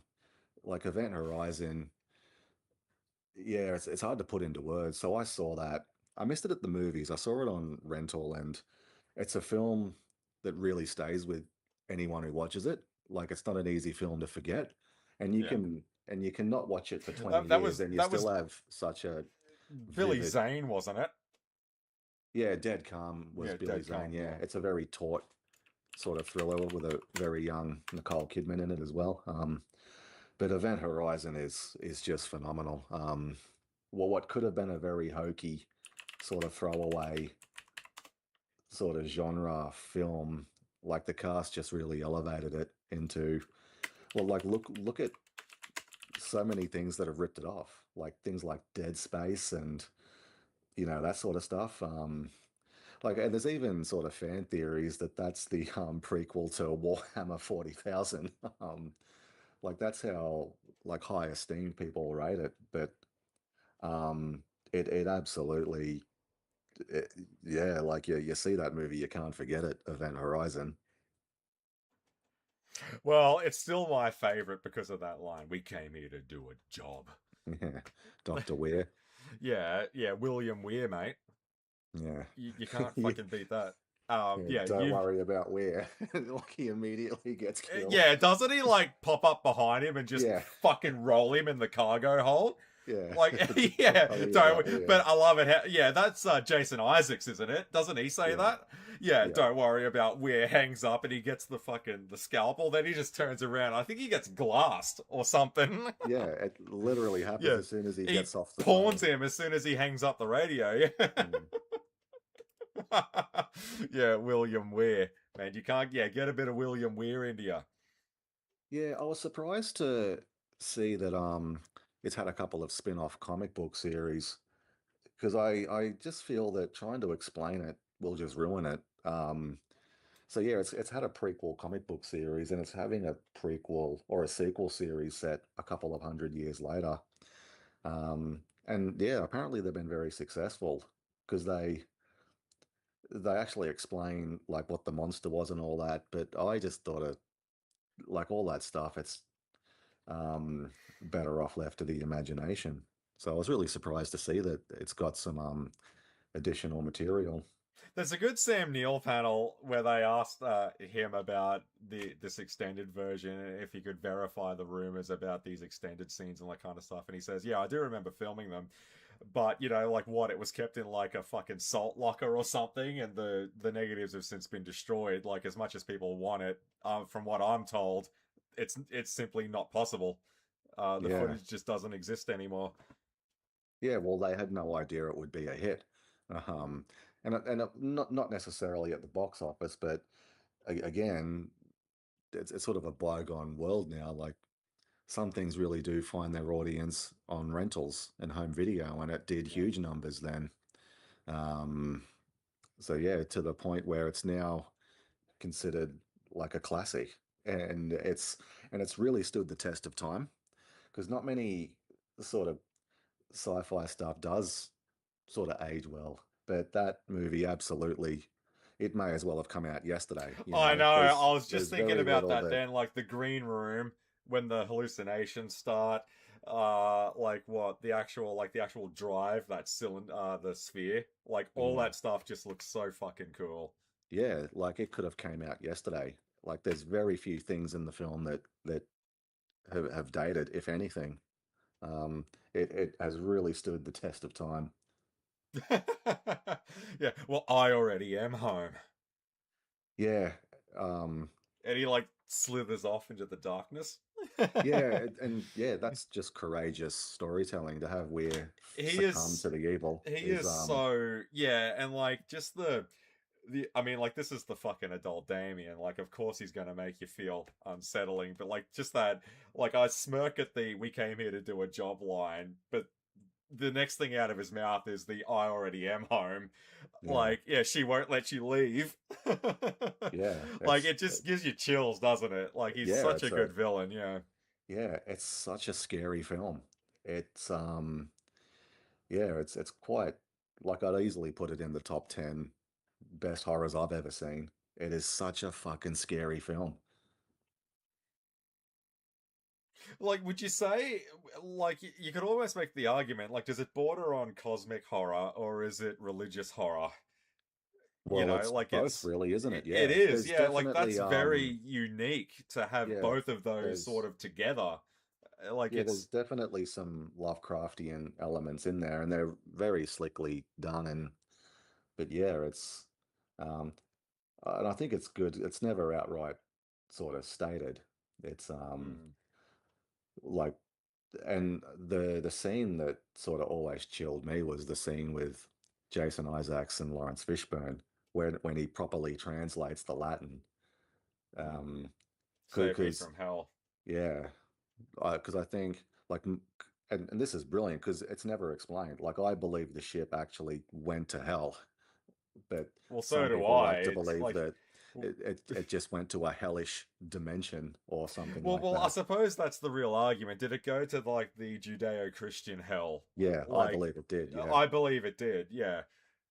um, is what I've always sort of thought about it. Or did it go to I some sort of, yeah? I mean, yeah, but neither of those sound like a good option. Like, do you want your dick cut off or shot off? Like, did it yeah, go to hell, or just something that was hellish? Like, yeah, neither of those sound like good holiday destinations for the Event Horizon guys. Like, yeah. That wonderful line by Jason Isaacs that it's breached the boundaries of the universe. Who knows where it's gone, what it's seen, and what it's and brought who? back. Yeah, what an absolutely incredible line. Yeah, because it's almost like the ship itself has become sentient. But then you can also make the argument of, is the ship real, or is it just what's inside of it? Yeah. Um, but I always love the arguing with Captain Miller. Like the chemistry between these two, and I know they've met a few times. Like what when Jurassic Park 3 was coming out, I think Lawrence Fishburne was in Australia doing the Matrix movies, and he had a run in with Sam Neill. At the premiere of JP3, and they were doing some photos together, and I look at those stills, and I just can't help but think of their conversations. You've given me nothing but bullshit. Yeah, nice. Like, I just can't help but think that because they work so well together. Yeah, fuck this shit. Or like when he trashes the guy's poster, like just burns the Yeah, cigarette and the through it. cast is yeah, and also the other ones the like yeah, Kathleen Quinlan's in it, and the other thing that stood out, Lawrence Fishburne is so fucking young in it. It's I just know, it's astonishing. crazy. Like he had hair back then. Like it's fucking, Um, and I forget their names, but the like those real good character actors, like the guy from Jury Duty. And he Yeah, I was was gonna I also was gonna the say, like, I love that guy, the guy from Jury Duty, yeah, the black fellow. Fucking so cool. Like, I mean, just for that one throwaway line when he's flying back from the Lewis and Clark to the glass like hole of the event horizon. Here I come, motherfuckers. yeah. I thought that was awesome, and the fact that like the demonic blind William Weir just freaks out when he rocks up. I love that so much. Yeah, it's awesome. Like it doesn't take away from like the unsettling nature of the movie, but you can't help but crack a smile at that. Yeah, I had to kill for these tickets. If I Yeah, gotta miss out. if I gotta miss this game for you and your bullshit, Tommy, I'm gonna be pissed off. I'm gonna be very, very pissed off. Yeah, but like he's the same guy, right? In like both movies. Like Yeah, and he was in he had a more serious role in he's a good the actor, man. God, I wish the I. No, you know what? Terminator. I need to bring up Event Horizon. I need to get names. These people need their credit. Yeah, he was in the Sarah Connor Chronicles. He plays the FBI Yeah, Kathleen agent, Quinlan. sort of dogging them. Um, and yeah, Yeah, the Richard T. Jones. Yeah, that's who it was. Yeah, Jury yeah, Duty. he There it was in is. Collateral as well and a few other Yeah, that's things. right. He was too, wasn't he? Yeah, I forgot about that. He was in another good movie called And The Sean. Trigger Effect as well. Yeah, and Sean Pertwee, who was, I believe, Alfred in the Gotham TV series. Yeah, he's pretty good. He's been in a lot of stuff. I forget who played Stark. Is it Jolie? Um, Richardson. is that what's her name? Sorry. Yeah, Jolly Richardson. Yeah. Yeah, she was in a relatively recent, actually '09. That's a while ago of Day of the Triffids. Yeah, and I was just looking here. Noah Huntley as Eddie Cormac, Miller's former shipmate from the Goliath, who was the older Peter in the Chronicles of Narnia. Yeah, right. Who did he play? The older Peter, he played Miller's former shipmate Oh, in okay, yeah, Event Horizon. He was the older Peter at the end of the Lion, the Witch, and the Wardrobe. Yeah, right. Okay. And Jack Noseworthy here, I'm pretty sure you remember this bloke from Idle Hands. Yeah.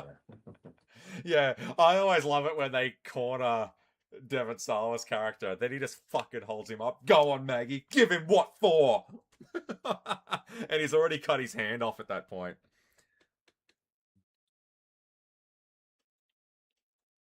Yeah, and Paul W.S. Anderson putting in the work. Holy shit, man. Like, as early as 2026, man, Event Horizon has had a new comic book. Yeah, I was reading about it last night. IDW Publishing. Fucking hell. I knew about Yeah, that Dark Descent. I didn't know about this one this year. yeah, I can't say. I quickly skimmed the synopsis, so it's a demon called Pion who's responsible. To me, that just kind of ruins it. Like, I understand it was like it sold well and it's very popular and good luck to him, but for me, that just ruined it, you know? Um, some demon named Pion or something. Um, no, man, going to the literal Christian hell, that's 10 times fucking So, scarier so, than so, what do this. we do? So, what do we do? Do we cast Dominic Purcell as Lucifer and have him in the sequel? Like, what do we do? Like, Not if you want to incur the wrath of Reddit. You got to go Viggo Mortensen, baby. yeah, but only in the last 20 minutes. Yeah, that's right. Yeah. You know, because but this is the thing. Like, this is sort of the trap that I keep having with Majora's Mask fans. You know, like we need another movie to explain. Like, we need another video game to explain the origins of Majora. Do we? Like, the fact that we don't fucking know is one of the reasons why that game is still revered as much as it is. Like, why do Yeah. we? I mean, like it's Termina, right? Like it's terminal. Like that game is there for a good time and not a long time. Like, does it really need a sequel to fucking explain more about it? No, it doesn't. Yeah. Like, I mean, it's one of these. The ambiguity of Event Horizon is why it's so. Because for the longest time, I was one of these dickheads, right, that believed the only reason Event Horizon was so cool was because of the star power it had. You know, like over the last couple of years, I've totally walked that back. You know, and I think the entire thing is very well crafted and well put together. Because for the longest time, I just believed that that was the fucking norm. It's only great because of the cast. Like, well, not Well, true. Like, yeah, it certainly didn't hurt it, but no, it really holds up. The yeah, it production does. design and the music and all the other elements as well. No, it really has stood the test of time. And it's, yeah, because just by so many things that have taken inspiration from it. Well, obviously, we need to kick off a new Netflix series called Weir, and it's Yeah. going to be about a young William Weir, Yeah, and about like, naturally. yeah, and we're going to be talking about all the shit that doesn't matter. Yeah. You know, it's going to be like Ratchet. It's going to be like, you know, like the fucking, you know, like the Psycho prequel. Yeah.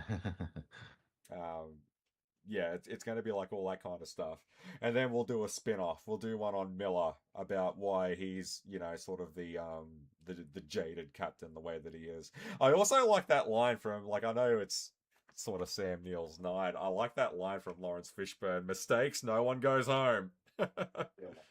Like, that's like Miller's a really good character, like both of them are, and like when you got those two as your star power, you got nothing to worry about.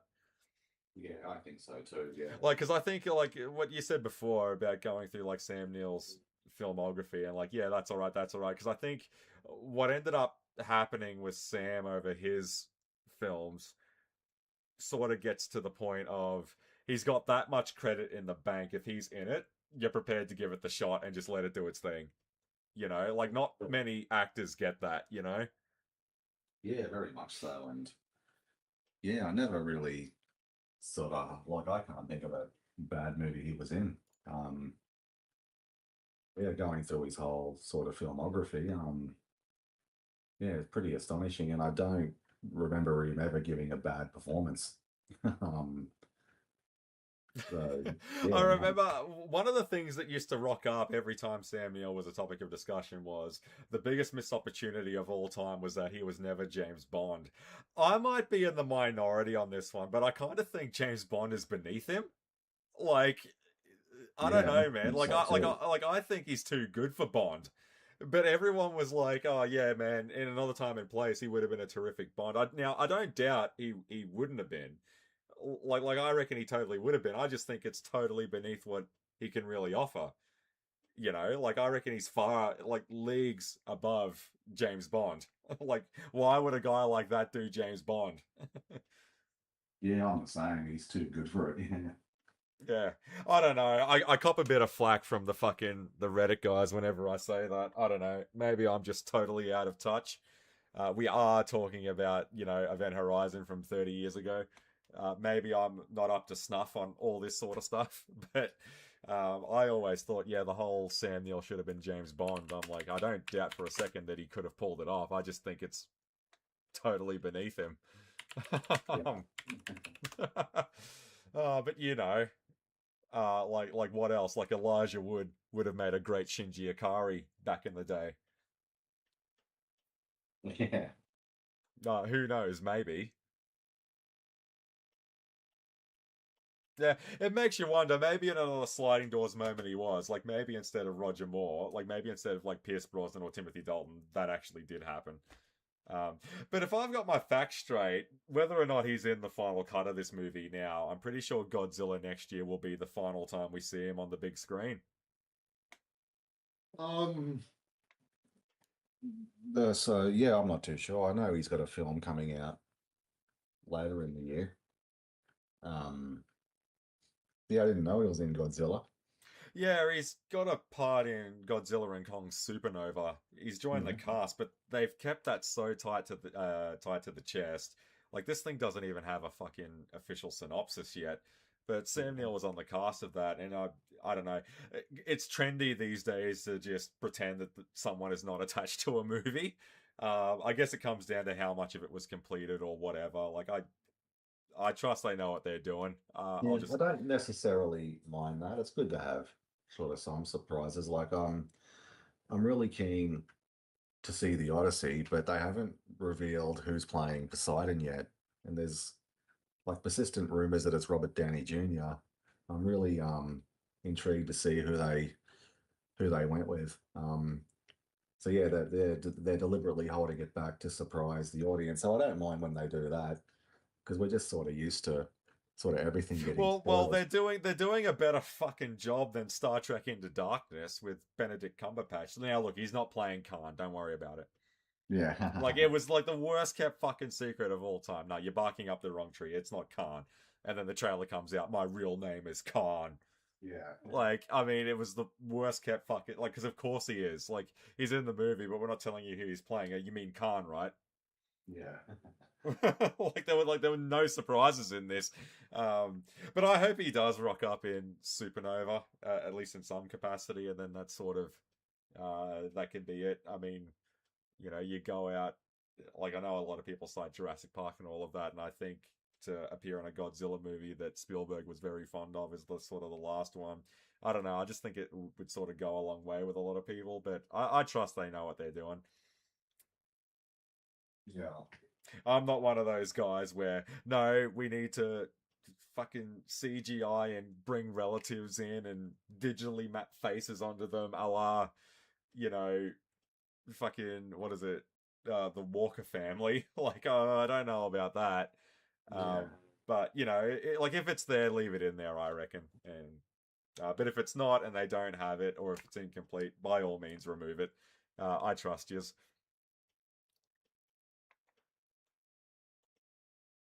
Mm. But yeah, there's a few more movies that I need to go and check out because he has been in some pretty sinister horror stuff over the years.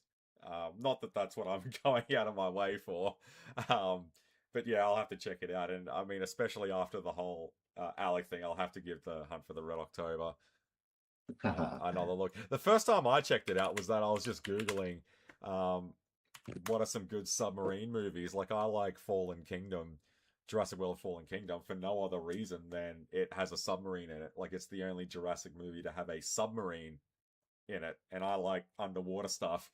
And one of the first ones was check out the Hunt for the Red October. Um, Well, yeah, I mean, you go. It's either that or does boot, right? Yeah, I'll never forget. We were chatting one night like this, and then you were like, "Yeah, man, check out Das Boot, the German version." And I'm like, "Yeah, of course, man." And then I sat down, and then I pressed play on it. Like that was when my bed was like over there or whatever, and it's like 6.5, 8 hour long runtime. I'm like, well, he neglected to mention that to me. I'll start this tomorrow.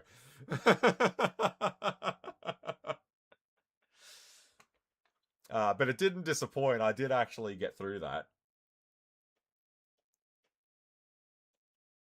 without having to say great cast, excellent cast. Yeah, but that's one I'll definitely have to check out again. Yeah, for sure, man. And I'm sure you'll be checking out Omen 3. Yeah, I'll try and get around to it Hmm. on the weekend because I do have a Blu-ray collection I bought early this year actually. I think I bought it earlier this year because it had this beautiful sort of illustration for the box on it. Yeah, just sort of loaded up with all the making of stuff and all that. It included the 2006 remake as well. The only problem is though it's a region lock to North America, but I've got a multi-region Blu-ray player upstairs. I just need to configure it properly. Um, yeah, I'd like to watch Omen 3. Very underrated series, like the whole series. The much maligned remake with Liev Schreiber and Julia Stiles. I actually didn't mind it. Was that the Um, '06 one? yeah, it came out on the 6th of the 6th, so 6. Wow. The Omen. Yeah, that was the Omen. And who was it? Was it Gregory Peck in the original movie? I can't remember. Yeah, that's correct. Yeah. Yeah, all right. Well, honestly, man, that was a lucky guess. I was going to say Charlton Heston. Oh, Um, you wouldn't have been far off. Yeah, Greg Peck. yeah, Gregory Peck. Yeah, I Peck, you Peck, and Gregory Peck. Um, yeah, I'm pretty sure that's right. And what was it? You made a mention of the Tudors earlier, and I want to chuck this one out there before it fucking uh, loses my mind. And that was uh what the Charles Dance Billy Crudup. No, what was it? And then there were none. I believe Sam Neill was MacArthur in that version, the Agatha Christie story. Yeah, The okay. one with Charles Mm. Dance, and I think Sam Neill to be able to hold his own. Like the guy who played Gustav Graves was there, um, Yeah, and I and tried to dig that up and I couldn't find it. It's sad to say, I actually forget Sam Neill was in that.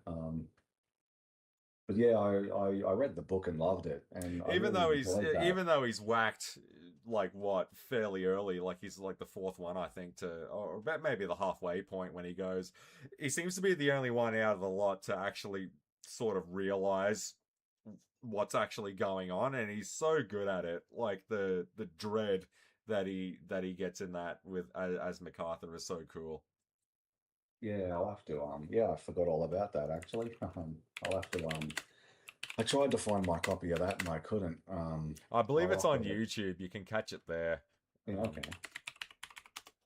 But yeah, great book as well. Yeah, really enjoyed the book. Yeah, that was an awesome adaptation, and yeah, he's totally fucking holding his own against Charles Dance. Like, because like of course he is, right? But I love their scenes together. Yeah, with Justice Wargrave and MacArthur, and seeing those two together is just so cool. Man, I might I'm channeling a bit of Richard Jackson. I might have to watch that when you fuck off. But that was one that you recommended. You showed that one to me, and I thought it was really cool. That adaptation was really cool. Yeah. Yeah, I mean, I'm all for sneaky, slimy Charles Dance, but Sam Neill was awesome in that. Um, Well, it's a great book as well. yeah, Because well, like what are some of the tricks that Agatha Christie's using to keep your interest? Like the main goal of a book is to keep you turning the page, you know. And it's very rarely done. You only find out who the killer is on the final page, just like in the adaptation. you find out who it is in the final scene. It's really brilliantly put together.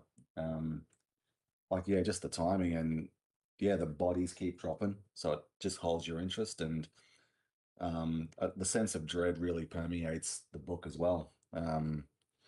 So yeah, I don't think like her timing was just exquisite to turn that final page and it yeah, and you see Walgrave's name and it all just sort of clicks into place. It's just so skillfully done. Yeah, Lawrence Wargrave. Oh god. Nah, I'm just thinking about, yeah, 2015 and then there were none. Yeah, that's without a doubt the definitive one for me. That was one of the ones that popped into my head this week as well. I definitely need to go back and check that one out. Um, and I actually quite like the Philip Lombard moment. You really are a, what does he say? A grade A, first class, top notch, solid gold fucking moron. Yeah, well, your memory of it's better than mine. I remember none of that. So. Yeah, yeah. Today you were staring daggers, like at what, at MacArthur, and now everyone's fair game. I don't mind the Gustav Graves as the Doctor. Sorry, totally forget the actor's name. Yeah, Graves rocks up as the Doctor. And he's like freaking out, like fucking accusing everyone, like every 2 minutes. I quite like that one. I mean, because like it's a classic Cluedo, isn't it? Like every 2 seconds, you're constantly pointing the finger at someone else. Well, he can't kill me if I kill him first. Yeah, and there's just so many twists throughout the story. When you first realize that they're all murderers themselves who have gotten away with it, um, that's a nice twist, and that happens That early on at the dinner. Yeah, that was an awesome, again, another Philip Lombard moment going when that record player uh, plays all of their accusations and everyone's like denying it and all this kind of stuff, and Lombard is like the first one to go, it was pinpoint accurate about me. Like he's sort of like the first one to just sort of own up to it. Yeah.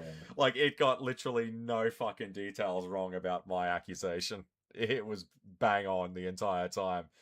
Yeah, I'm the only one Yeah, telling the they, truth in a room full of liars. yeah. The one section of the book I always remembered was no matter what they try, he's got the better of them. So they're standing outside in daylight, and it starts with the girl just enjoying the sun and what little time she's got left before she bites it, and a couple of the others who are still alive by then, and they're just so totally demoralized. Like one of them even says, how about we just stay here and stand back to back?" And they're out in a clearing near a cliff. There's no way to approach, and she's just so beaten down. No, he would have thought of that. Um, like they can't even just do that. And it just really cements just how much shit they're in. um, I always remembered that bit from the book. Well, I mean, he's in good form, isn't he? Like he's fucking and like you would never suspect Wargrave, right? I mean, he's the Mm. most decrepit out of the group. Yeah, yeah. Spoilers for something that's 10 years old, 11 years old. But the Well, for a actual no, hundred-year well, old book. the novel itself though is like fucking celebrating its centennial birthday. Yeah, Like exactly. I don't think spoilers hurt it. Spoilers. I mean, Yeah, but I then think again, but I then think again, they've why had would their you? chance. Well, not only that though, but I mean, it's fucking Charles Dance. Like, when do you ever see Charles Dance play a good guy? Right? Yeah, you should have known something was up. Yeah, Yeah. I know, like pretty much straight away. I'll definitely have to check that one out again. But one of my favorite, I mean, come on, it reminds me of the Rove Live interview with Sam Neill for JP3. Like, let's just show a clip, and I believe this is one of your favorites. Is that right, Sam? Oh, come on now, mate. They're all favorites. And I think that a lot whenever I think about it. Then there were none. Like one of my favorite lines from Wargrave was always, "You forget the bullet that killed me." um Yeah. like I did like that line when he just leaves her to hang, um and all that sort of stuff, because there can't be a final shot, but he never shot himself though, was the thing. um yeah, like, come on now, mate, they're all favorites. Like, that's sort of my attitude towards all this kind of stuff. But yeah, no, it's been really good. And yeah, like I said, I picked up those Lego sets, um, which I am pretty keen to sit down and start going through these ones. So I got the dinosaur fossils Triceratops, Jurassic Park. And the reason I wasn't actually going to get the Triceratops, but the reason I did was because that scene in the movie, Grant does flat out say she was always my favorite when I was a kid. Um, so yeah, it's going to be cool to put this thing together because I think the Triceratops is really cool. But the one that I really went out of my way for was this one. I've been on the fence about it for a while. It's this massive fucking Tyrannosaurus Rex um, skeleton from the same line. But one of the things that I really wanted it for was that this, I believe, is the only set you can get the Montana, Alan, and Ellie in. So that was one of the reasons why I really wanted it, because I love the red flannel shirt at the start of the movie. That's sort of my favorite look for Grant, and I do like his JP3 wardrobe as well. So yeah, and when I heard about Sam's passing, I'd been on the fence about buying the T-Rex for a while, and then I just thought, well, fuck it, you can't spend it when you're dead. I'll buy it this week. Yeah. It just sort of put everything into perspective for me a little bit. I'm like, no, I'll pull the trigger on it now. Why not? Like, let's get it now. But yeah, no, I've really been enjoying it. I will give Jurassic Park the rewatch again, but I was actually thinking instead of doing the first one, I might rewatch 3 because he just seemed to have a lot of fun on the promotional circuit talking about it. Well, I buffed up. Yeah. Like I still say that one a lot, and I had muscles that were ripped.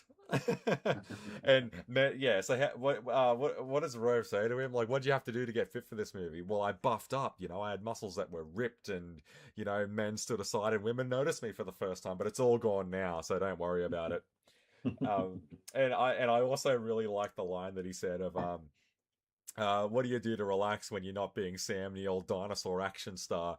I try not to relax. I try to stay wound up and stressed out as much as I possibly can because tension is the source of creativity. Relaxation is a very overrated thing. And I just, you just love him even more when he said stuff like that. Yeah.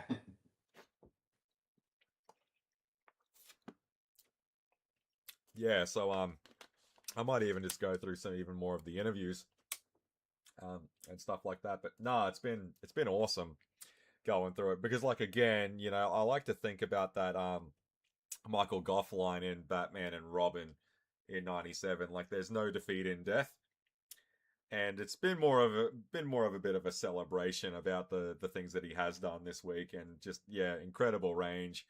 Anything with his name on it, you're going to be in for a good time. Yeah, very much so. Yeah, far out, man. Is there anything that we missed with old Sam?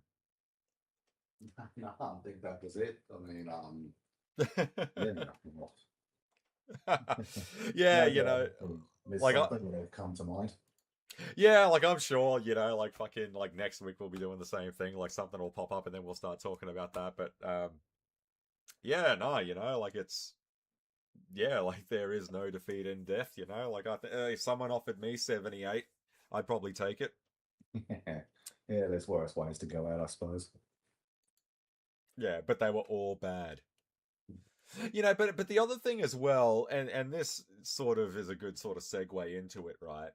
And that is, we do need to start realizing this because, like, I saw Metten made a mention earlier that we lost Chuck Norris earlier this year, and things like that. Like, we've lost a couple of people this year. The thing is, though, guys, is that you got to remember a lot of the things that we sort of grew up watching these people in are almost middle aged themselves. Like the projects, like Jurassic Park, is closer to 40 than ever, right? Like, I mean, it's sort of that, but you don't realize it when you constantly see the movie over and over again. You don't realize just sort of how much time has actually passed. Like, I saw someone say in a comment section going, yeah, one that's going to hit me as hard as Sam is when Stallone bites it. Let's hope it's not anytime soon. And I'm sitting there thinking, Stallone just turned 80. Like, Rocky is 50 years old. Like, I believe, with the exception of Talia Shire and Sylvester Stallone, they're the only two living cast members from the original Rocky film, right? Yeah, well, that there you go. Yeah, like, and that's not, to be as a bit of a downer sort of a thing. Like it's just putting it into perspective. Like, guys, like they're in the twilight of their life, right? Like it's they're not going to go on living forever. Yeah. Like if I come and I look at the cast list now, I'm pretty sure you'll see, yeah, Burt Young, Carl Weathers, Burgess Meredith, yeah, pretty much all of these are was, yeah. Joe Spinell, yeah, was. Tony Burton's gone. Yeah, Pedro Lovell, yeah, all of these are gone, man. Like I believe the two principal actors are the only two left from the original Rocky film, and one of them was like, "Yeah, no, I can't handle it. I can't handle it." Well, you're gonna have to because it's sooner rather than later. Like, and now, having said that, I hope it's not fucking tomorrow. Um, because I don't think I can take two major losses in 1 week. Um, but like you just realize like that's how far it's gone. Like when we did our Running Man discussion with Arnold Schwarzenegger, like yeah, Metten just made a mention of Arnold. Yeah, like that's exactly where I'm going with this. Like I'm pretty sure I made a mention in the Running Man discussion that we did on the channel that with the exception of Jesse Ventura as Captain Freedom, all of the other stalkers have passed away. Yeah. Yeah, it's a bit sad, but It has been like 45 something years though. Like, yeah, it's just it's what happens. It's yeah, it we're stands getting to there. reason. Yeah, like it's just one of those things. Like like it was going to happen eventually. Like now I'm trying to say that in a way where I don't sound like the guy trying to buy fucking cigarettes from Dante and Clerks. Man, we're all going to fucking croak sometime. Like, well, I think we should be a little bit realistic. Yeah. I think Baring once said that about his granddad. What was it? Yeah, I love having a beer and a steak with Pop. He's 101 years old and he's not in the market for making long-term plans, and it's something that he constantly jokes about. Yeah. Like, like I could go tomorrow, right? Yeah. But yeah, man, that's awesome that he's like that. Yeah, he's holding up still. Yeah, he is, man. But like, all I'm saying is, like another one is like I hear people say Harrison Ford looks great for his age, but he's still just that though. At the end of the day, he's a man of his age. He's like what 83, something like that. Like Stallone turned 80 just recently. Like like Frank Langella is like what, like 96, I think. Um, like yeah, and like they're all active and they keep on keeping on. At the end of the day, they are still just that. At the end of the day, right? Like it's they are just that. They're men of their age. Yeah. I don't know. Maybe I'm overthinking it. Who knows? Yeah, possibly. Oh well, it wouldn't be well. You know what? I'm in the realm of overthinking rather than underthinking. It's like that moment in The Office with Jim and Michael. I'm going to say this to you, Jim, and don't take this the wrong way. You think too much. Are you advocating I should think less? Yeah. Like, is that what you want? Oh, far out. Anything else to check out, or No, I'll probably just I gotta finish up a few more jobs tonight. And yeah, I'll probably check out that third Sonic movie tomorrow. That'll probably yeah, be it. Might watch some footy, I suppose. Sonic 3? Now, no spoilers, but I'm pretty sure Sonic and friends are going to be doing all right, and Shadow's going to rock up, and there's going to be problems. Yeah, I, I, I, I think you've got it in one. I think that might be what happens in this movie, but no spoilers. It's like Yeah. no spoilers in Star Wars. No spoil. Are you serious? Yeah. you know, yeah. It's going to be good guys fighting bad guys. One of the bad guys is going to be related to the good guys, and there's going to be a family drama. What gave that away? The last 50 fucking years Yeah. of Star Wars gave that away. Yeah, rightio, mate. We might start capping it up there. I don't think there's anything we've missed. Yeah, as for me, yeah, no, I might dip into those Lego sets and start mucking around with those and putting them together. Yeah, sounds Something a good. little bit different. I was actually going to stream them, but then I figured we'd probably just end up having a bit of a chat tonight. I was supposed to do it. There's a lot of things I was supposed to do this week that I just never got around to.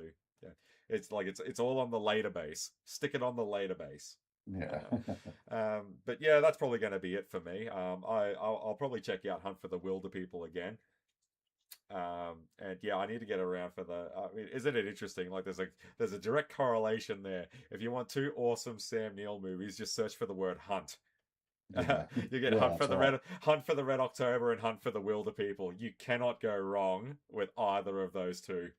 Yeah, Uh, my word, yeah. so definitely check those ones out. But yeah, all right, yeah, guys.